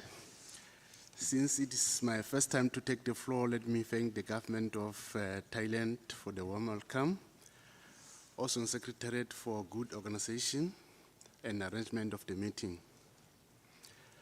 I agree with Cuba that definitely the issue of COVID-19 has brought some uncertainties in terms of our previous strategies and projections. And definitely this means that in order to make sure that almost every country at the end of the day will be in compliance to the requirement of the protocol, we need to, of course, be flexible to adjust those baselines. I think that also will also help to make sure that we go along, we don't leave some countries behind. I therefore support that CRP from Cuba. Thank you very much. Merci, Lesotho. Thank you, Lesotho. I now give the floor to Grenada. Grenada, you have the floor. Thank you very much, Mr. Co-Chair, and good morning, or good afternoon to all. Whereas so much has been said about this issue and this proposal, I would want to first of all state categorically that my country supports the proposal that is made by Cuba, and to want to say to this august body that we have always enjoyed and benefited from the spirit of compromise and the level of cooperation that all parties have exercised towards each other. What we have before us here is a potential situation that can render or can lead a number of countries into non-compliance to the protocol. And if we can predict that, I think every effort must be made to prevent that from happening. Under normal circumstances, because of the exponential growth rate of HFC equipment and consumption of refrigerants, it already puts countries under real pressure to operate within the baseline and to meet the compliance obligations of the Kigali Amendment. Notwithstanding now the situation of the COVID-19 pandemic, which has put additional strain on countries because of the lower consumption in these baseline years, it puts additional pressure and an additional burden on countries to meet those compliance targets. Potentially, we are in a position where we can see what can happen by 2029. Therefore, I think it is our obligation to address this issue, to arrest it now, to prevent those situations from happening. And so I think we ought to give ourselves an opportunity to fully vent on this issue. And my proposal is that some arrangement be made, be it in a contact group or otherwise, that we can examine the proposal that is presented by Cuba and come up with a resolution of this issue that is affecting some countries. Failing to do that, it means that we are setting up ourselves for failure in 2029, something that I don't think any one of us want to be around to experience. So whereas my country does not agree with the formation of all of the text in the proposal, we want to be given the opportunity to express those concerns and to seek some clarification from Cuba as well, within that institutional arrangement of maybe a contact group, to further expound on this issue, because potentially, from where we sit, we see a number of countries would have difficulty meeting those compliance obligations, at least the first compliance obligation by 2029, if we do not make an attempt, a real concerted effort to address this issue at this stage. Thank you very much, Mr. Chair.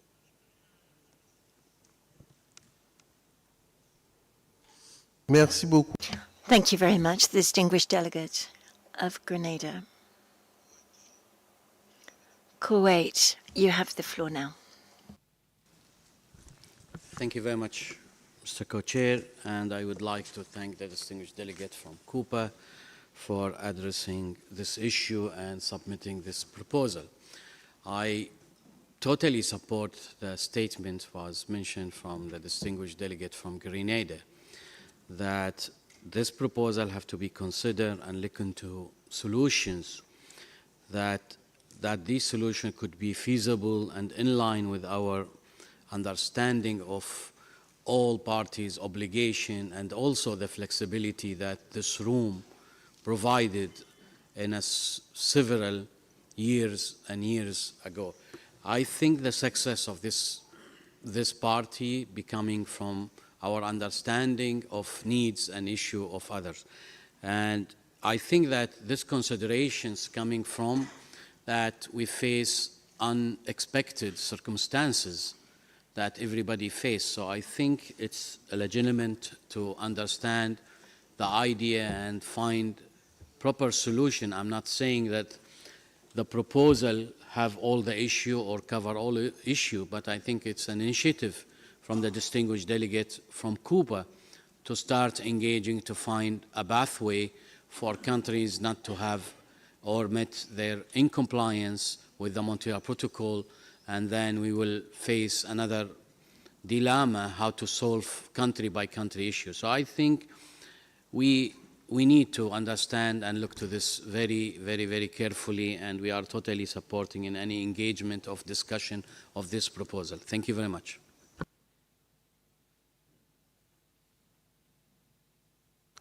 Merci à l'honorable délégué. Thank you to the distinguished delegate of Kuwait. I now give the floor to Trinidad and Tobago.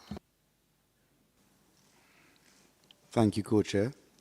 As we approach the January 1st, 2024 implementation of the HFC freeze under the Kigali Amendment, Trinidad and Tobago is aware of the potential situation arising from the COVID-19 pandemic, of an unrepresented and inaccurate HFC baseline, as is in the circumstances faced by Cuba and many other countries of the Caribbean region.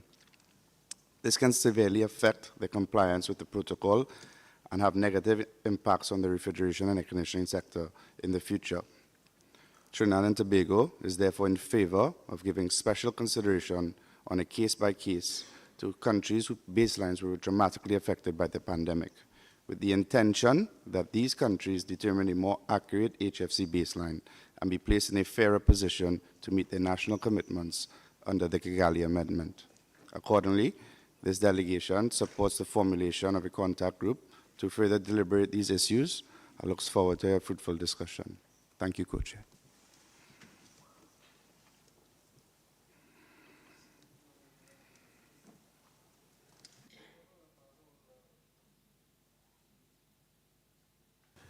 Merci beaucoup. I thank the distinguished delegate of Trinidad and Tobago. I now give the floor to Chile.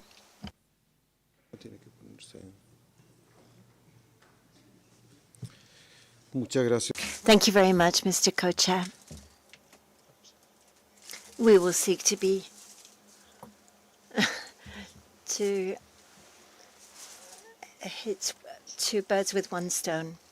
We'd like, first of all, to thank the Secretariat for the revised document on the item that we were looking at earlier on, which allows us to have the required data to make the analysis of the issue relating to countries who have presented data under Table 1.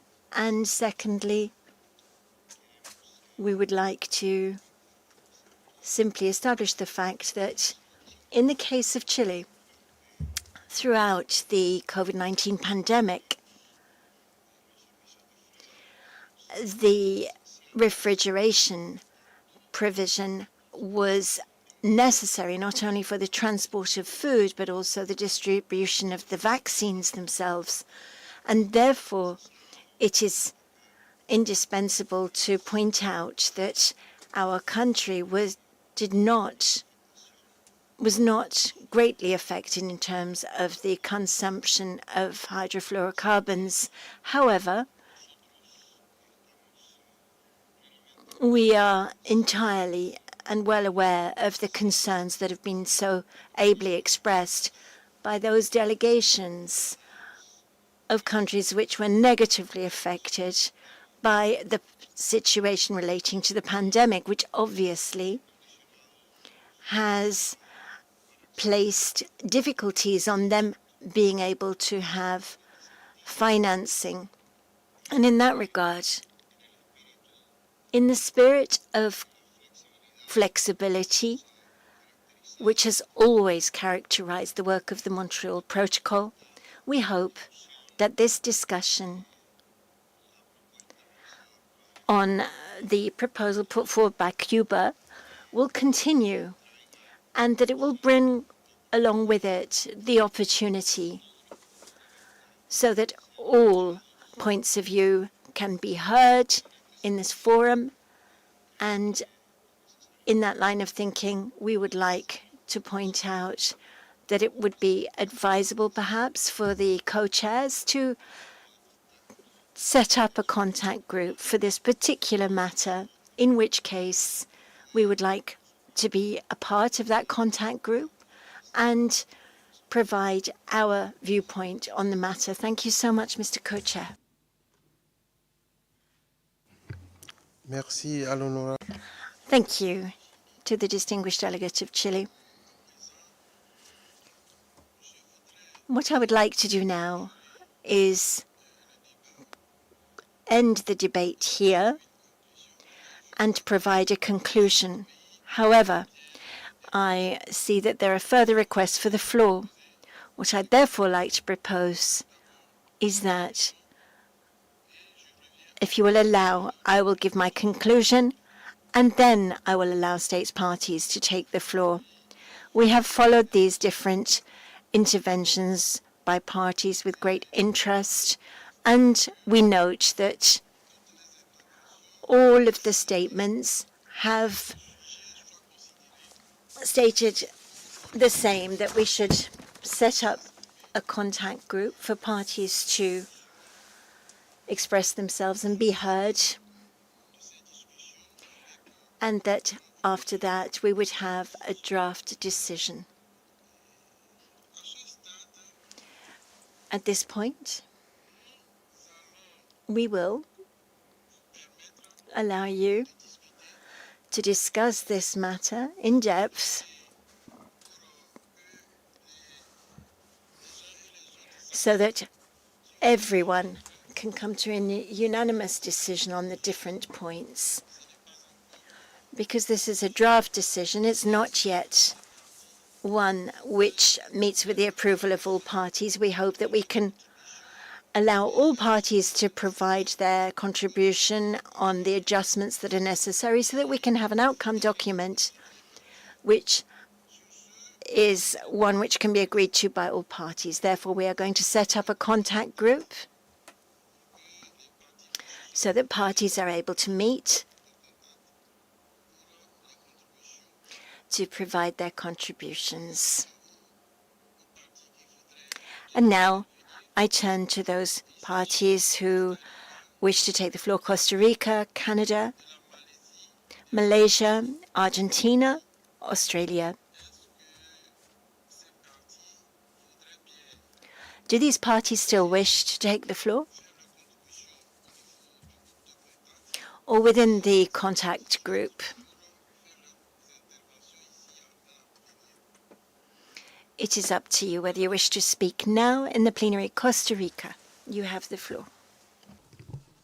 Gracias.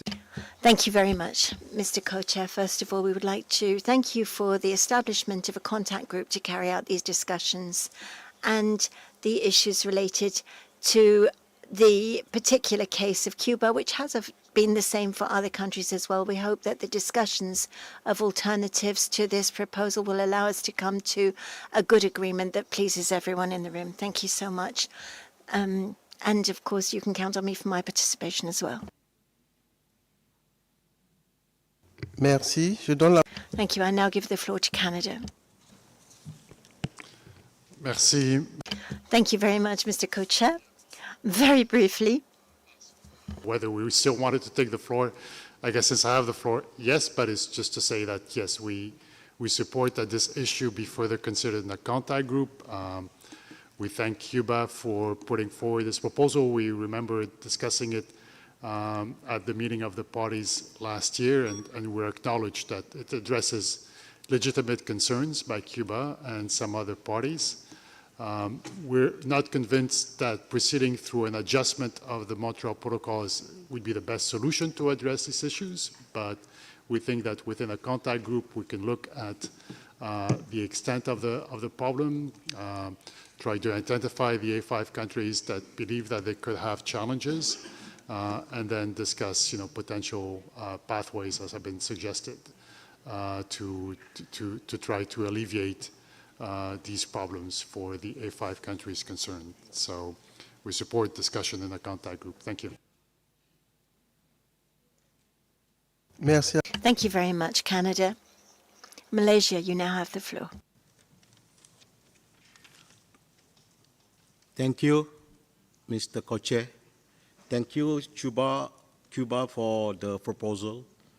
During the 44th Open-Ended Working Group held in Bangkok, Thailand, and the 34th meeting of parties in Montreal, Canada, my delegation expressed concern regarding Malaysia's economic slowdown caused by the lockdown and restriction imposed on the non-essential industries throughout the COVID-19 pandemic in 2020 and 2021. Hence, we would like to reiterate that the HFC consumption in 2020 and 2021 may not provide an accurate reflection of Malaysia's normal consumption according to the normal economic growth. Malaysia support to have the flexibility to solve this issue. Thank you.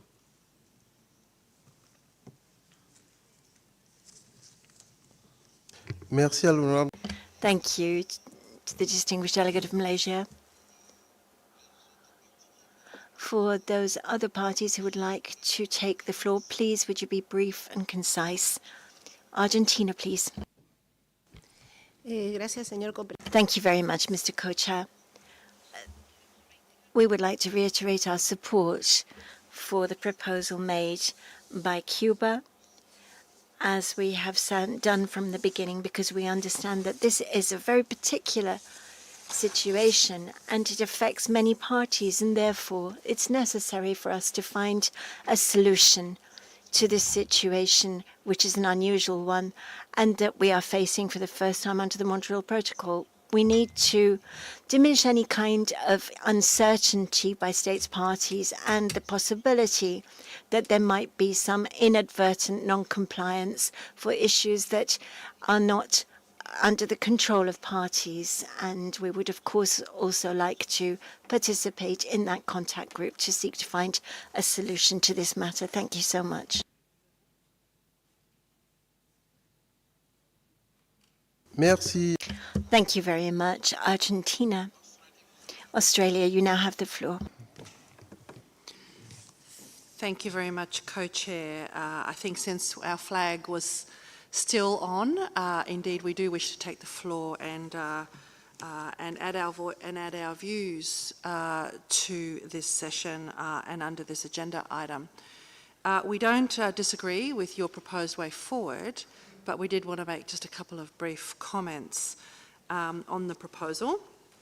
I guess that when we heard Cooper introducing the proposal earlier in this session, we were a little bit unclear as to whether he was still seeking an actual adjustment of the protocol or whether he was seeking something less or something different, in fact. It was a little unclear to this delegation, and I think what I've heard from the room is a willingness to consider some specific actions to help specific countries that might find themselves in difficulties as a result of COVID-19. And I don't think that that necessarily implies an adjustment to the protocol. I think we might be looking at some other solutions.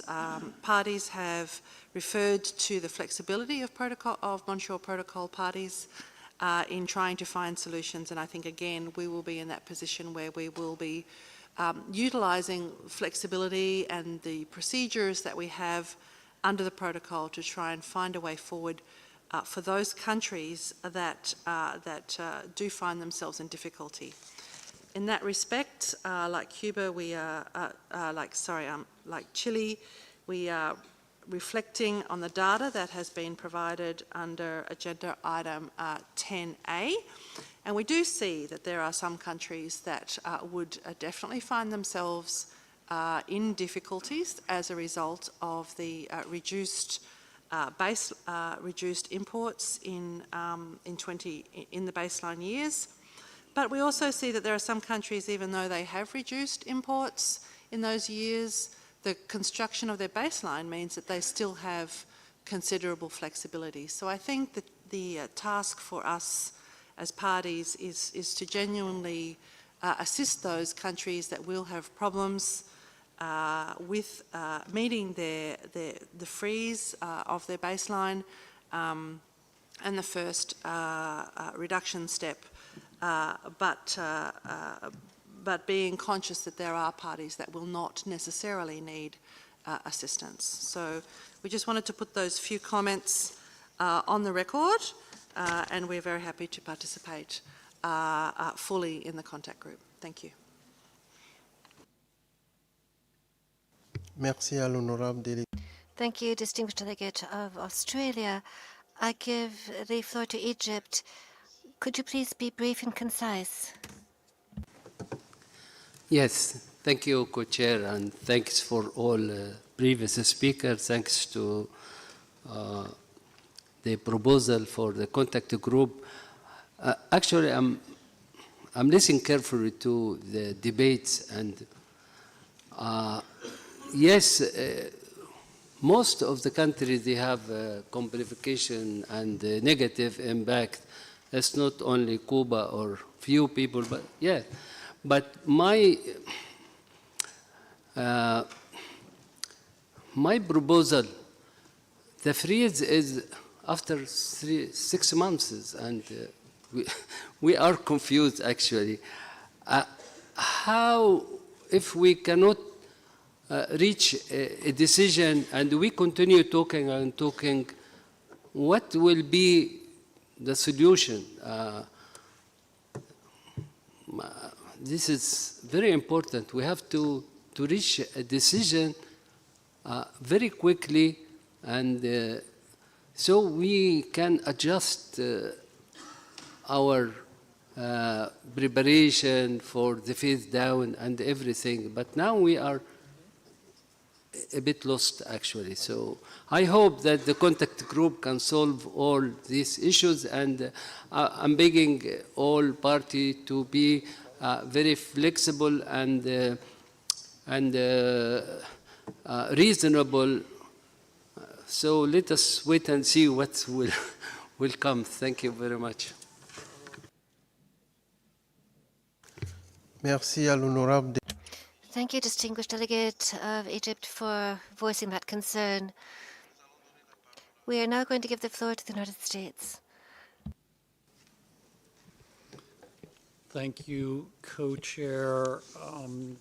Let me just start by expressing appreciation for the proposal and our agreement to move the discussions into a contact group so we can have some more detailed discussions. And I say that to agree. I think the way Chile said it was so that all voices can be heard in this.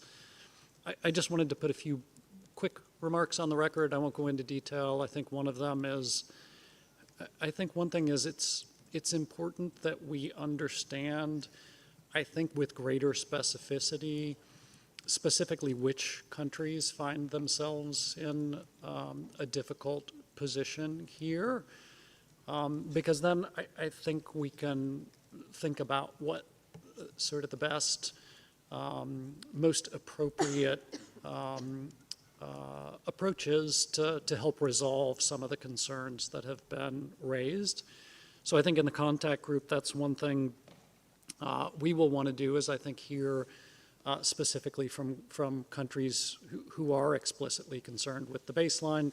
That's why on the last agenda item I mentioned, I think for 20 of the countries, they have made a formal indication that that is the case, but I think it'd be useful to learn more about that.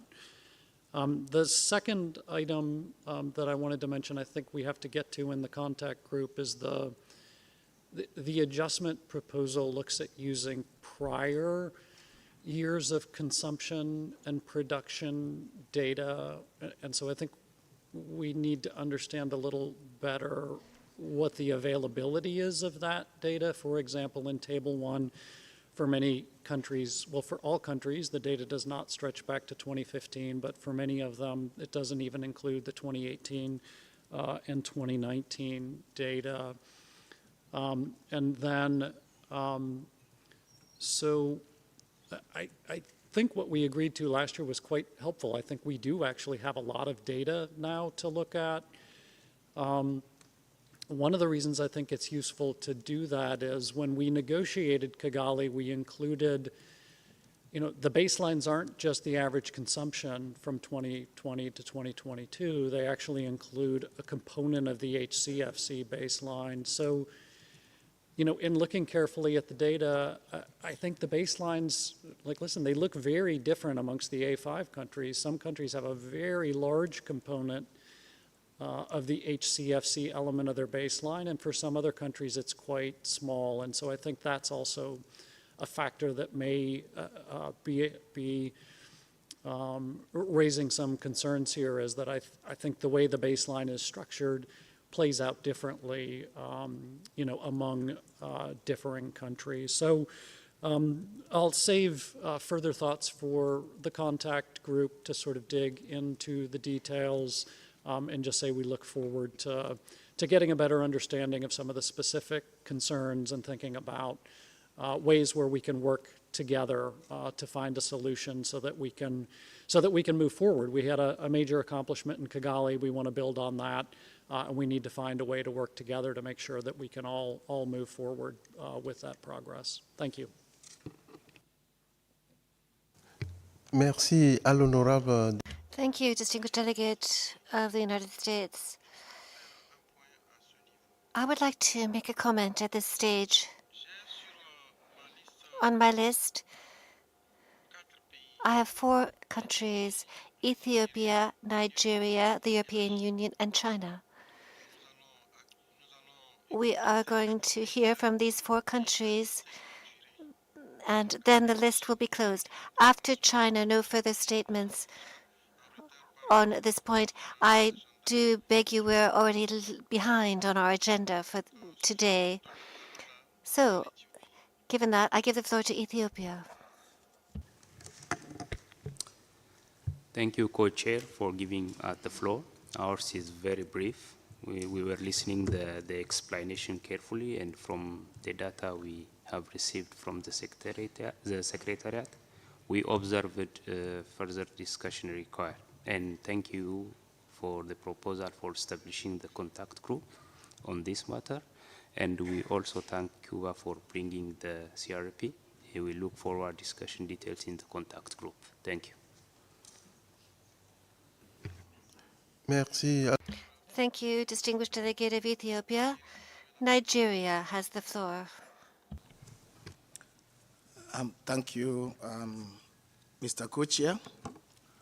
We also support the proposal by Cuba because we believe there are legitimate concerns here.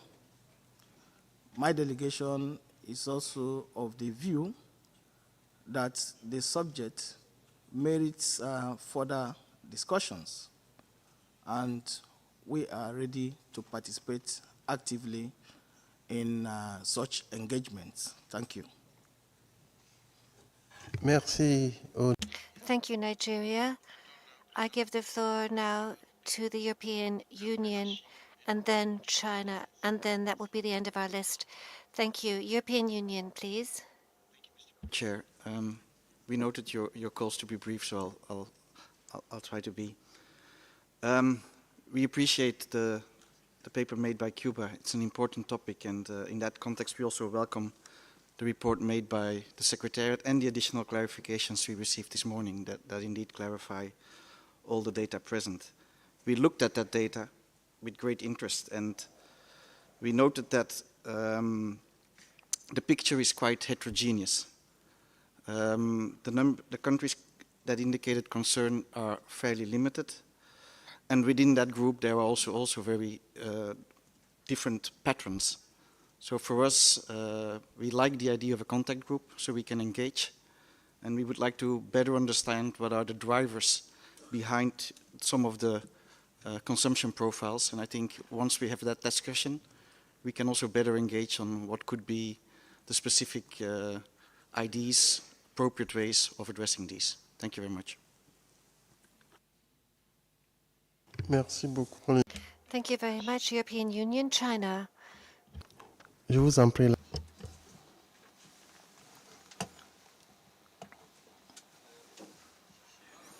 We thank the co-chairs. First of all, we thank the Cuban delegation for the explanation statement and its efforts in preparing the proposal. We note that the COVID-19 has brought a negative impact on various countries, and many countries are severely impacted, some are less, but the documents prepared by the Secretariat does show that there are different levels of fluctuation in HFC consumption in many countries for 2020 to 2022.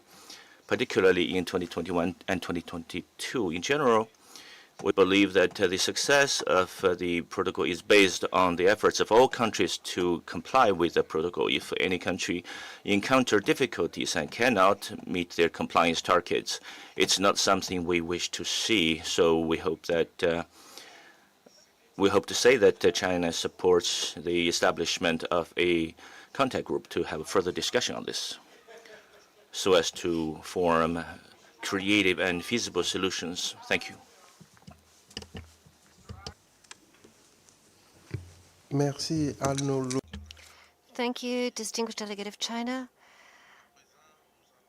We are now going to sum up by saying that the parties overwhelmingly supported the idea of the establishment of a contact group so that the subject can be discussed and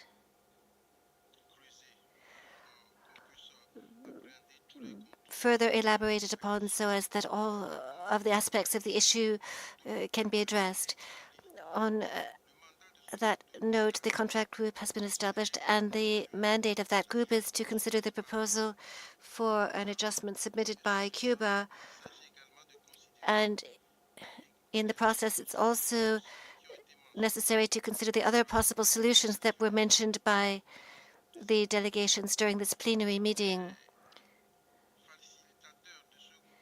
The facilitators of this contract group are Mr. Distinguished Delegate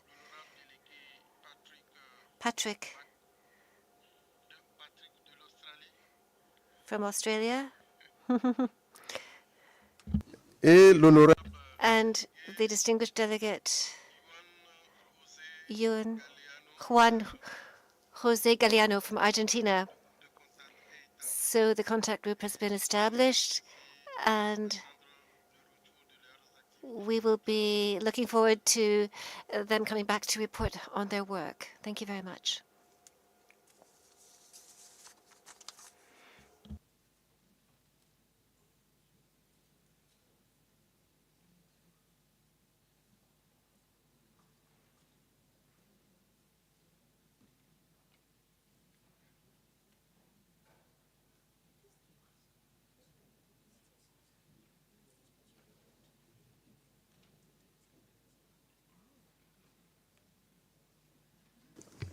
Nous allons poursuivre. We're going to now move on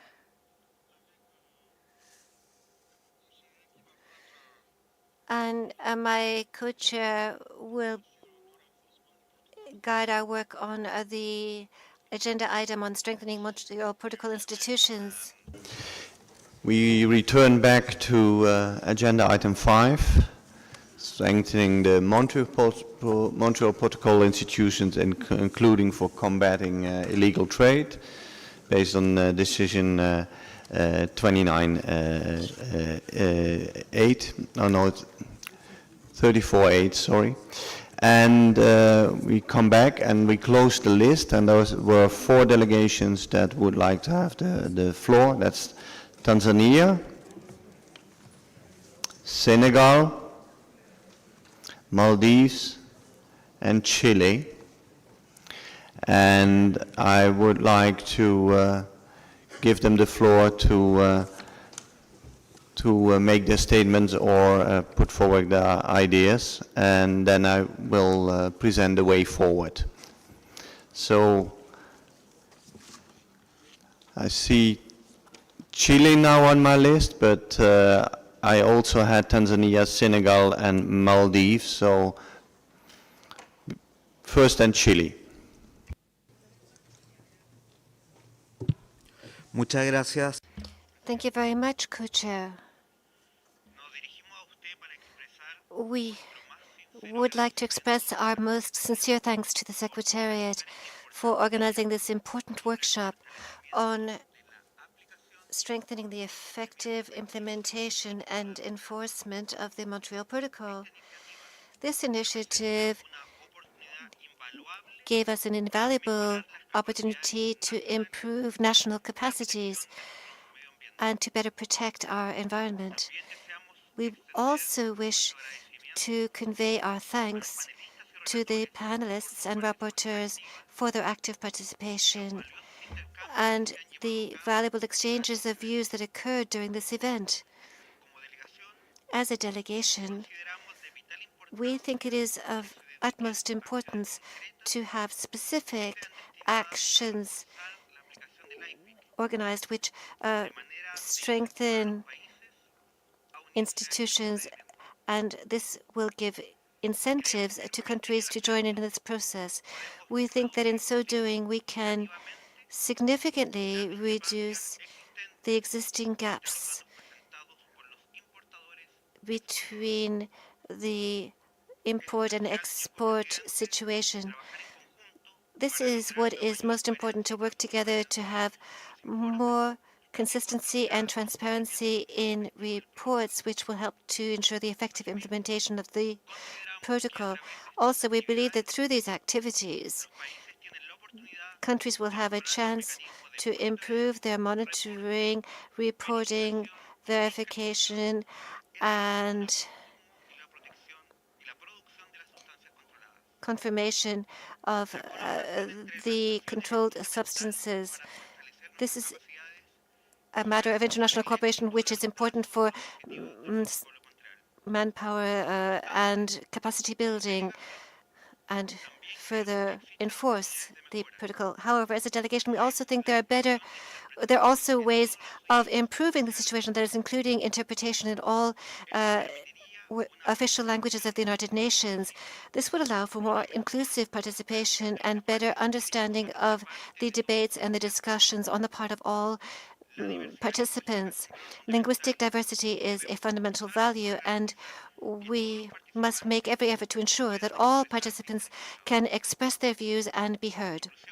In conclusion, we are committed to working together to strengthen the implementation of the Montreal Protocol and to protect our planet for future generations. Thank you very much, Co-Chair. Thank you, Chile. And let's say the other 3 countries that requested for the floor yesterday, if they push their button, then we can, or I can give them the floor. And I see Maldives first. Thank you, Mr. Co-Chair. As this is the first time the Maldives is taking the floor, we would like to thank the other Secretariat for the excellent arrangement for the OEWG and the Kingdom of Thailand for the warm hospitality. We would like to thank the Secretariat for organizing the workshop on strengthening Montreal Protocol institutions, including the ways of combating illegal trade. As discussed on Sunday, this is very useful and important to maintain the label Montreal Protocol as the most successful treaty. Therefore, we would like to support the idea of having more discussion on this topic, more specifically on actions addressing illegal trade and enhancing the monitoring and enforcement. Thank you, Mr. Co-Chair. Thank you, Maldives. Then Tanzania. Thank you, Mr. Co-Chair and the international community. We are taking the floor for the first time in this meeting, so we wish also to extend our heartfelt and sincere gratitude to the government of Thailand for hosting this colorful event and its hospitality. Mr. Co-Chair, we won't forget the Ozone Secretariat for a splendid job of organizing this meeting. Mr. Co-Chair and the international community, we all understand that this trade in controlled substances is becoming so lucrative these days. So it has attracted a number of international traders. But these businessmen have designed and employed dirty techniques that circumvent the permitting and licensing systems of the countries that receive the consignments of the controlled substances. Mr. Co-Chair, when they intend to export controlled substances, they first identify countries that have weak regulatory regimes. So they have been targeting those countries which have weak regulatory regimes. And what they do is that they study the national laws to identify the legal requirements, including labeling requirements, standards, and so on and so on. So after that, they print the material data sheets to alter the information therein, and in order to conform with the prescribed national standards prescribed by the national laws of the receiving countries. So they submit to the customs officers false documents. Mr. Co-Chair, since the customs officers at border posts lack the requisite equipment and expertise to verify the information, they end up stamping the documents to allow the consignments to enter the countries. So in that situation, Mr. Co-Chair, it is obvious that the national permitting or licensing systems cannot adequately control the illegal trade as they can be easily circumvented. So, Mr. Co-Chair, to wind up my contribution, on behalf of my country, Tanzania, I call upon the international community to be more vigilant and assist each other, especially those countries which lag behind in terms of technology and expertise. Thank you, Mr. Co-Chair. I am so much obliged. Thank you, Tanzania, and also on the challenges you face with combating illegal trade. The last on my list is Senegal. Merci beaucoup. Thank you very much, Co-Chair, and good day, dear distinguished delegates. We'd like to associate ourselves with the thanks addressed to the Ozone Secretariat for the excellent organizational work for this meeting of the open-ended working group, the 45th session, but also this good initiative of organizing the workshop, which was beneficial since we learned a lot and understood the topics much better. I think there's one aspect that was not mentioned in great deal, but it is a reality in our countries. We know about the customs officers, but what about the forwarding agents, the intermediary agents? They are the ones who deal with most of the customs operations. And I think it would be advisable to take into account their work in our activities in trying to combat illegal trade. Another aspect is that our countries are not producers, we are importers. This means that if the customs is working well and other control bodies are working properly, there is the environmental agency or the import agencies for countries, they should all be involved. And I think before involving them, the fact that at this high-level meeting we have information which can then be shared with people on the spot. I think this is a good initiative. Another element that was important here was the control of free trade areas, the monitoring of their work. This is another aspect that struck Senegal. It's very sensitive, the customs authorities have jurisdiction over the whole country, but free trade areas have a particular status. I'm not saying all the activities undertaken there are illegal, but what can happen is that illegal operations occur there. And if so, what can be done and what strategies should be adopted? What recommendations would there be for how to behave? I think there were important aspects touched on, but we'd like to have specialists who have information to give us more information and also to train our customs officers. Once again, we'd like to thank the government of the Kingdom of Thailand for hosting us at the Secretariat, but also we'd like to express our thanks for the spirit of dialogue and consensus that has always prevailed in the Montreal Protocol work. Thank you. Thank you. I see that more delegations requesting for the floor, but we already closed the list, and I would like to put forward, let's say, a proposal.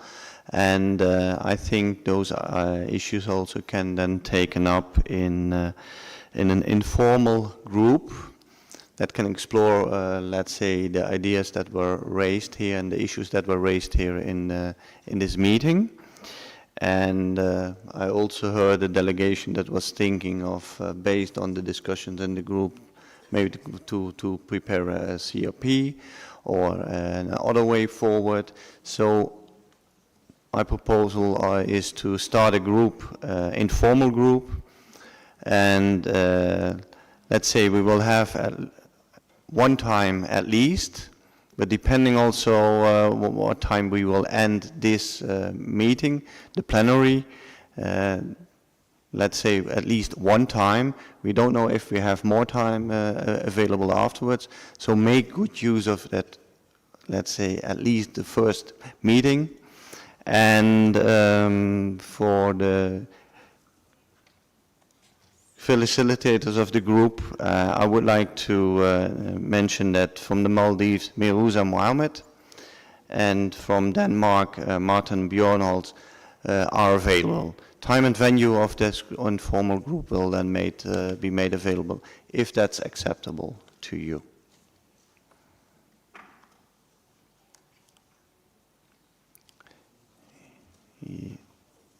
Okay. Then we can continue with the next agenda item, and I hand over to my co-chair. Merci beaucoup, Raf. Nous allons poursuivre les travaux. We're going to continue our work.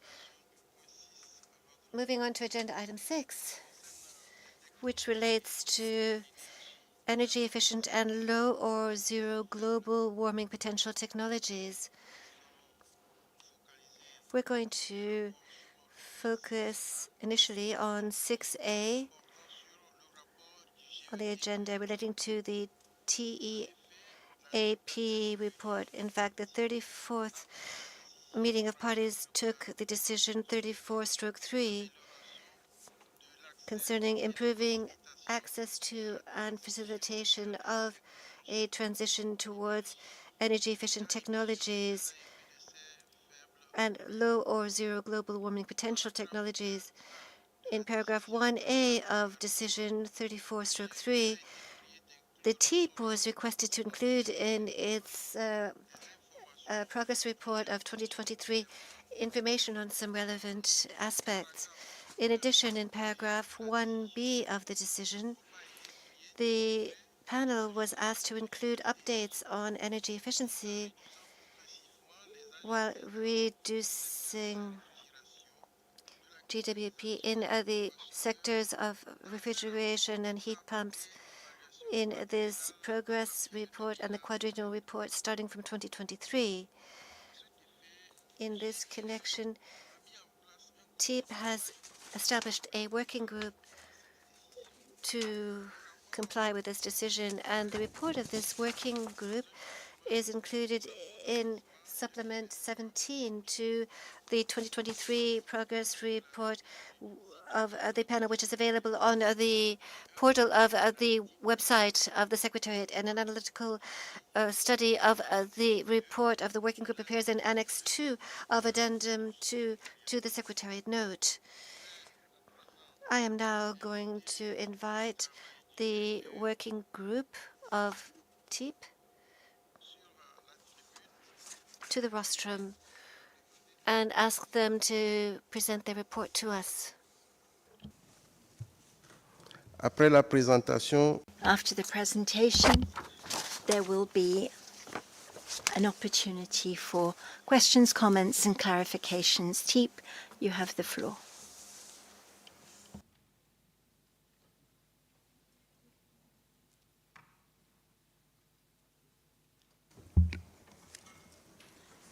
We can start talking until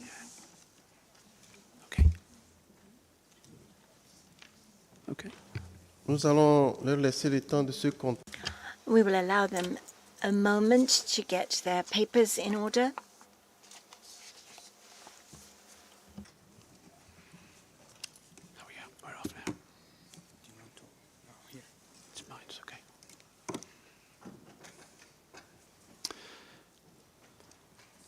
Good afternoon, everybody. Hello. It's my pleasure to introduce this supplementary report on behalf of the TEEP and its Energy Efficiency Working Group responding to Decision 34.3. This is a complex decision. This is just the chapeau. These are the requests to the Executive Committee, to the Secretariat, to organise a workshop before the MOP, and to parties.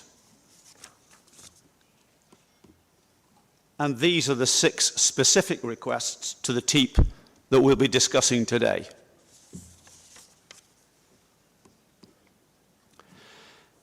TEEP established a working group, detailed here. This is a majority membership of A5 parties and has an equal gender balance.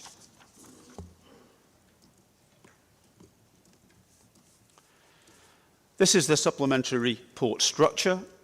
On the left are the chapter headings, and on the right, the specific requests in each paragraph and the chapter in which they're addressed.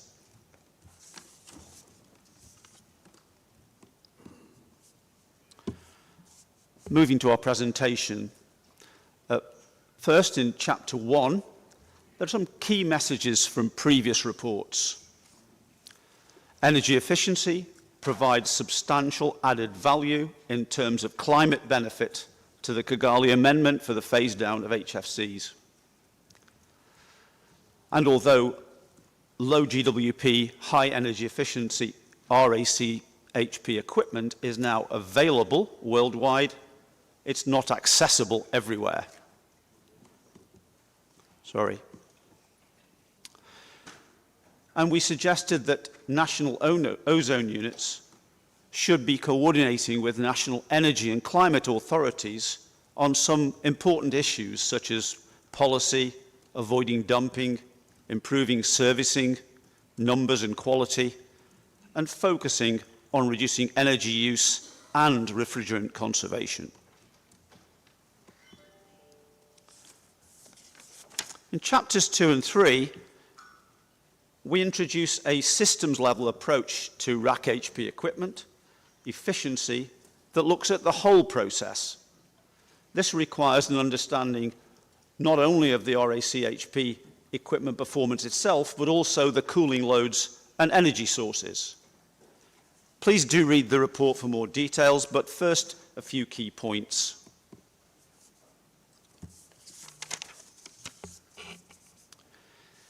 These are just a few of the impacts that the lack of an effective and efficient refrigerated cold chains have in low-income countries.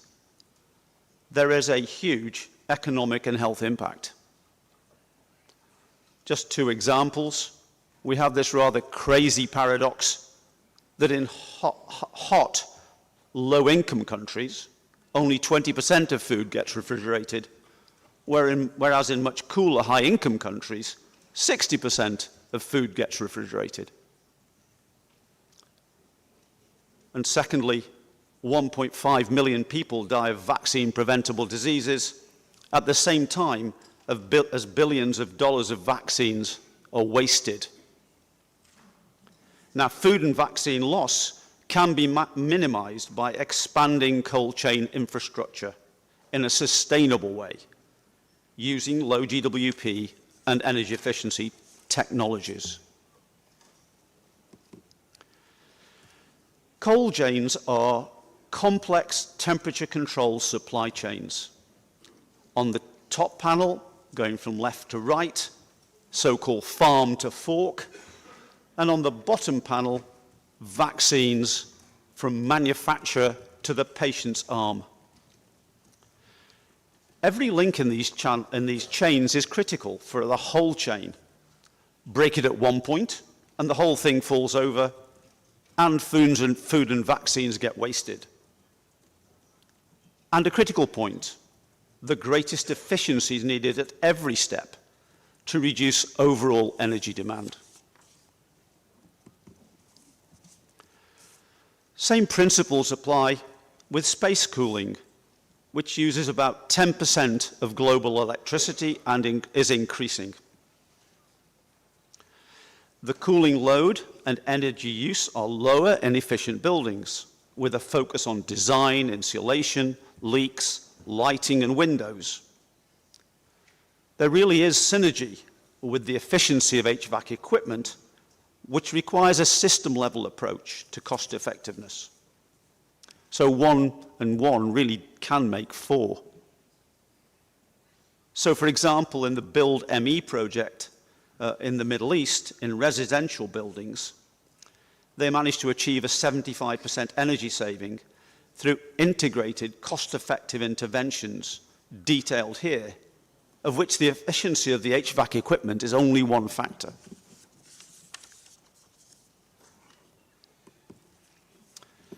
I want to show you one example of a coordinated systems approach, which is the ACES project.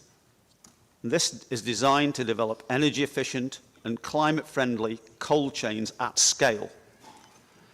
It's a major collaborative effort between governments, agencies, companies, and academics, mainly funded by the UK at around $20 million.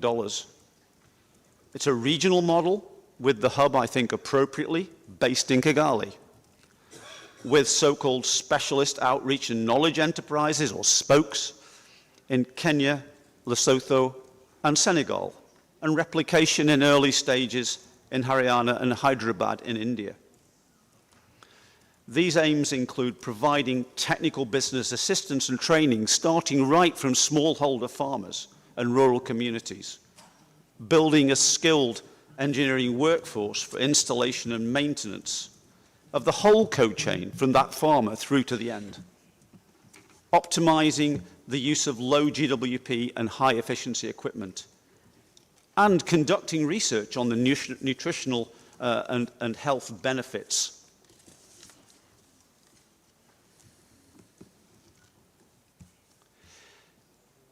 Foams are an important part of this integrated look. Insulation is a critical component of any system approach to energy efficiency. The foam blowing agent encapsulated inside foams lowers thermal conductivity, which reduces the cooling and heating loads in buildings, and can allow for more storage space in refrigeration equipment. Foams manufactured with low GWP alternative foam blowing agents can achieve similar or better thermal performance than HFCs or HCFCs, unless those foam blowing agent blends are modified to reduce cost. And so, performance-based standards and codes for foam insulation and for products containing foams, such as refrigerators, setting minimum thermal conductivity requirements are needed to eliminate that risk. And I hand on now to Omar. Thank you. Thanks, Ashley. I would like to also acknowledge my colleagues here on the stage and also those who were not able to join us in Bangkok. This was really a collaborative effort. The working group provided updates on availability, accessibility, and cost of equipment containing low or zero global warming potential refrigerants. In Chapter 4 of the report, we provided some high-level key messages here. We found that lower cost equipment with lowest possible efficiency, like minimum energy performance standard level, generally dominate the market. Manufacturers are typically faced with the choice of either buying higher efficiency technologies or components or building the internal capacity, and they have to strategically decide whether to buy or make them. The IPCC AR6 synthesis report supports the conclusion that concerted effort on energy efficiency and low GWP actions can reduce cost and produce better results. We also found that certified labels enable trusted choice through mandatory or voluntary certification schemes. Upgrading technicians' knowledge spreads awareness. Technicians' certification improves operational practices and implementation of efficiency retrofits reduce energy consumption. Small and medium enterprises in the assembly sector can benefit from regional centers of excellence, and performing demonstration or end-user projects enhance their capability. Also, electrical incompatibility restricts accessibility in some regions.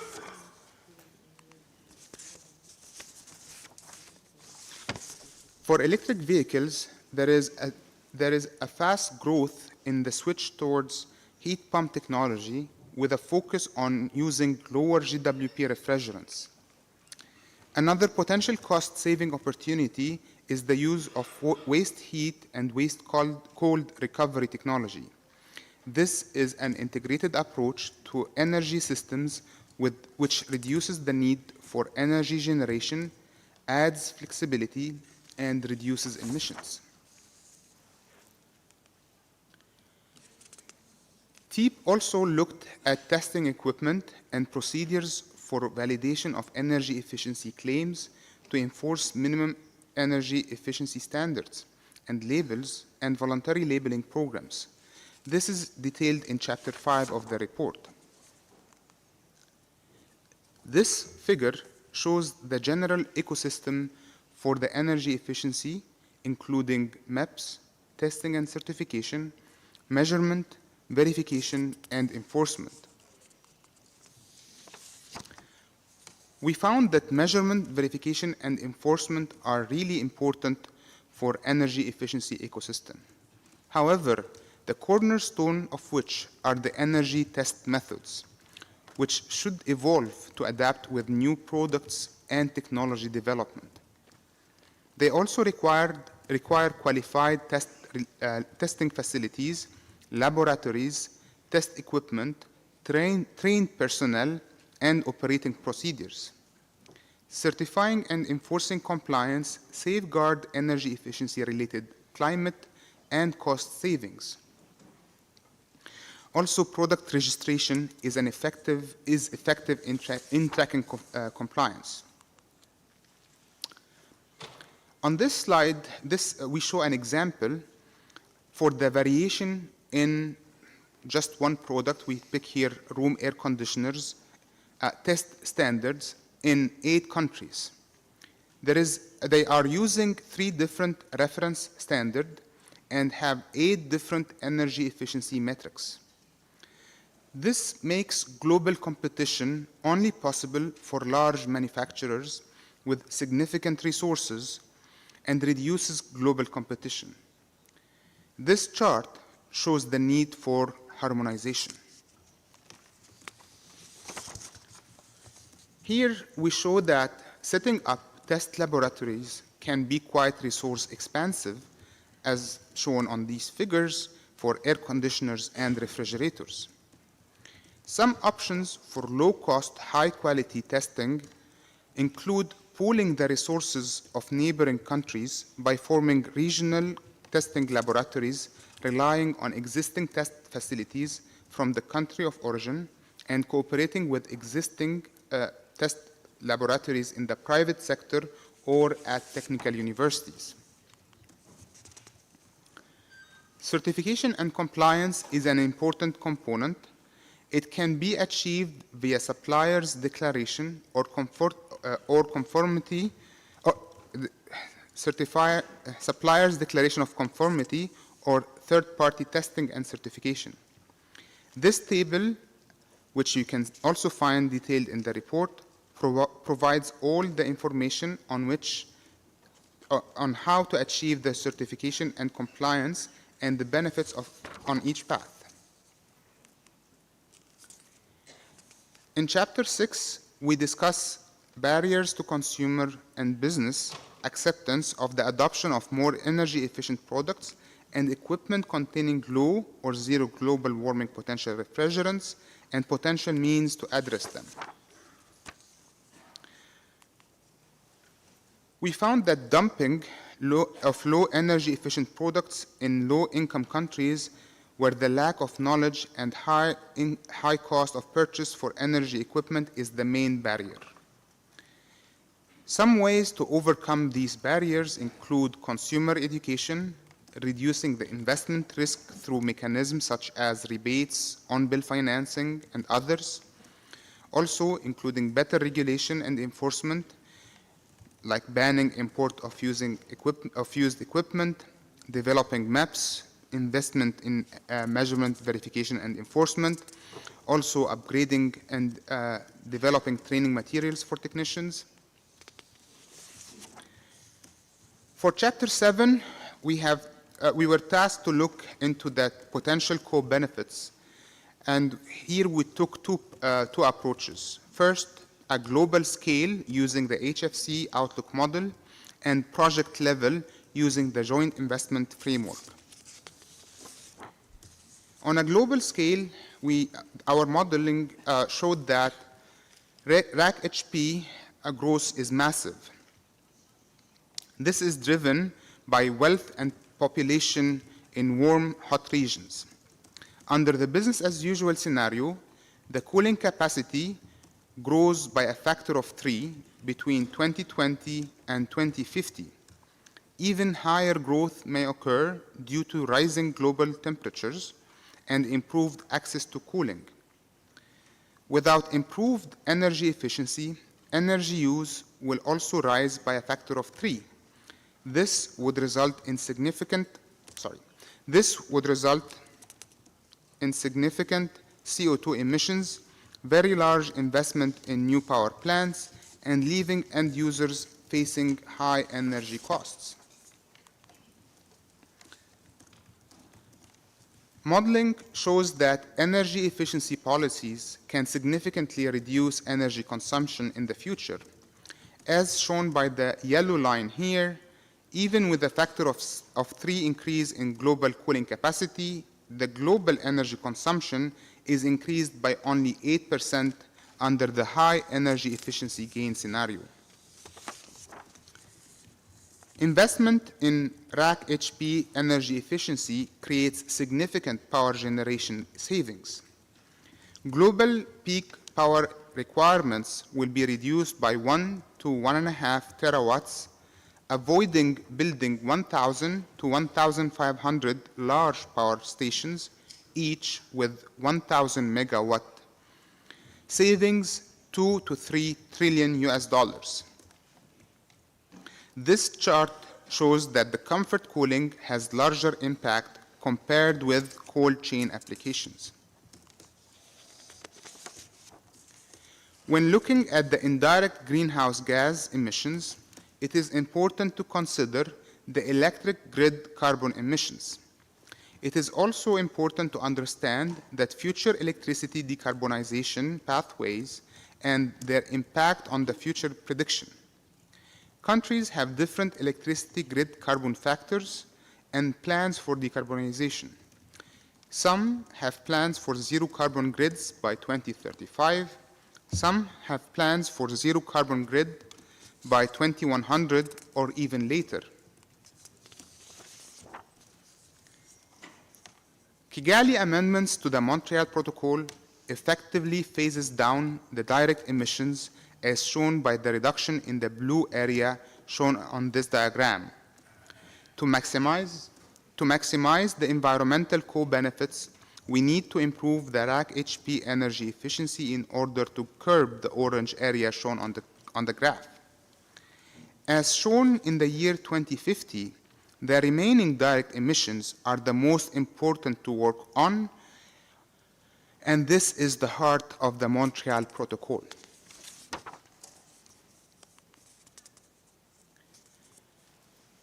Cost modeling is crucial for valuing energy efficiency investment that depend on multiple factors such as climate, income, electricity prices, hours of use, electricity grid carbon emissions, and the cost of labor and capital. Standard setting bodies conduct analysis of the cost to manufacturers and cost to consumers for the revision of minimum energy performance standards or energy efficiency labels, as shown on this chart for the joint investment framework that is used and detailed in the report. In Chapter 8, we tracked the range of and trends in refrigerants, global warming potential, and energy efficiency of refrigeration, air conditioning, and heat pump equipment, for which there are available data as requested by the decision. On this slide, we see the status of MEPS for room air conditioner, domestic refrigeration, and commercial refrigeration globally, indicated by green color where it is mandatory, light green where it is voluntary, or blue where it is being worked on. Parties with no data are shown in gray. There is a general trend towards increasing adoption of MEPS for room air conditioners and domestic refrigerators, as shown on the top left and right respectively. Commercial refrigeration MEPS are still in progress as shown in the map on the bottom right. It is important to note that many Article 5 parties lack regulatory development capacity. There is an ongoing need for technical assistance and financing in this area.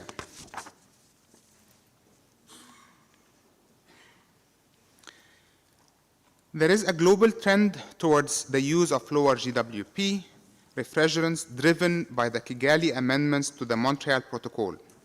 We can see on this table that there is a general trend of increasing adoption of inverter-driven room air conditioners. This trend of increasing energy efficiency is general across other rack HP equipment.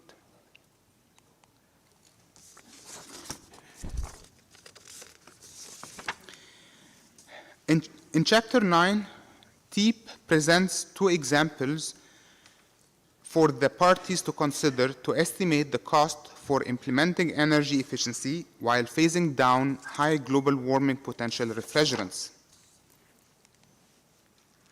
We use the terminology of additional capital and operational cost to fund energy efficiency to differentiate from the incremental capital and operational cost used for the chemical conversion funding. Then we presented two approaches. The first is a conventional approach A, based on traditional incremental cost, and a novel approach B, based on potential improvement in energy efficiency, and we called it improvement-linked incentive. Under approach B, we pay a certain percentage of the additional cost for the beneficiary based on the start and end energy efficiency levels compared with international levels and the capability of the beneficiary. This approach provides the highest incentive to those who need it the most, beneficiaries starting with the lowest energy efficiency capability and planning to achieve the maximum energy efficiency benefit. This raises the capability to make higher energy efficiency products of these beneficiaries and remove the barriers to raising MEPs and enable the greatest benefits. On this chart, we see the business as usual scenario for a manufacturing party in a developing region. The government is regulating at a lower minimum energy performance standard in order to accommodate SMEs and low energy efficiency capability manufacturers. As such, the important countries and LVCs in the same region would only have access to low efficiency equipment. In this optional funding approach, we can achieve higher MEPS level on a regional basis. This approach would target funding to enterprises with lower energy efficiency capabilities. The manufacturing party and LVCs will be able to regulate to higher MEPS, and LVCs will have access to higher energy efficiency technologies.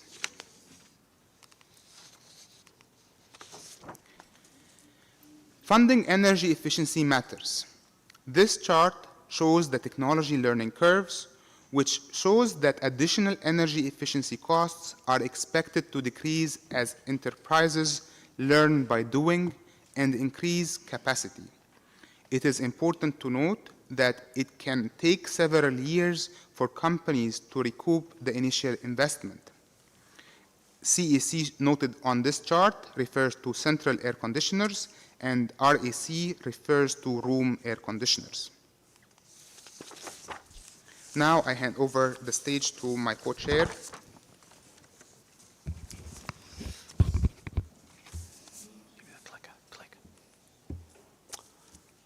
Thank you very much, Omar, for doing the lion's share of the presentation. I also want to echo what Omar said about the team we have with us. We have about half the team, and they've been fantastic in bringing new skills, I think, to this agenda. So our conclusions are as follows: to understand and realize the full synergy for energy efficiency, a systems approach is required for both building, cooling, and cold chains. The energy efficiency co-benefit during HFC phase down is not yet being achieved, where the major growth of RAC HP is taking place in many A5 parties. Synergy between energy efficiency improvements and high global warming potential refrigerant transition would result in the greatest climate benefit at the lowest cost. By 2050, energy savings could result in a staggering number, really, of $3 trillion savings by avoiding the building of 1,500 new power plants. And finally, we presented some options for funding, one of which was an incentive-linked funding approach to improve energy efficiency. We describe this as having the potential to maximize the climate co-benefit. Thank you for your attention.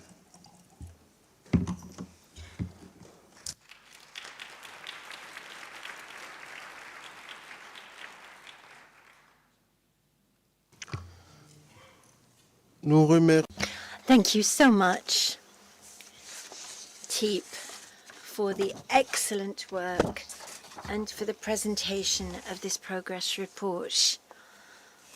This has been highly researched with a wealth of information, which has given us a great deal of food for thought. Initially, it was foreseen that we would have a question and answer session for further clarifications on that presentation just made. However, as we look at the time, it's already nearly 1 o'clock, and since we're due to take lunch at 1 o'clock, we would like to suggest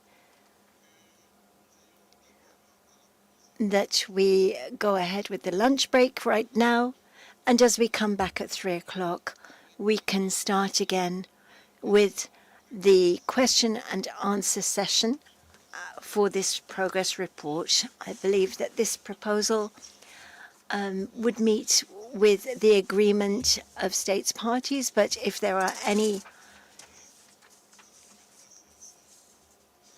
and if there are no requests for the floor, then we will end our morning session.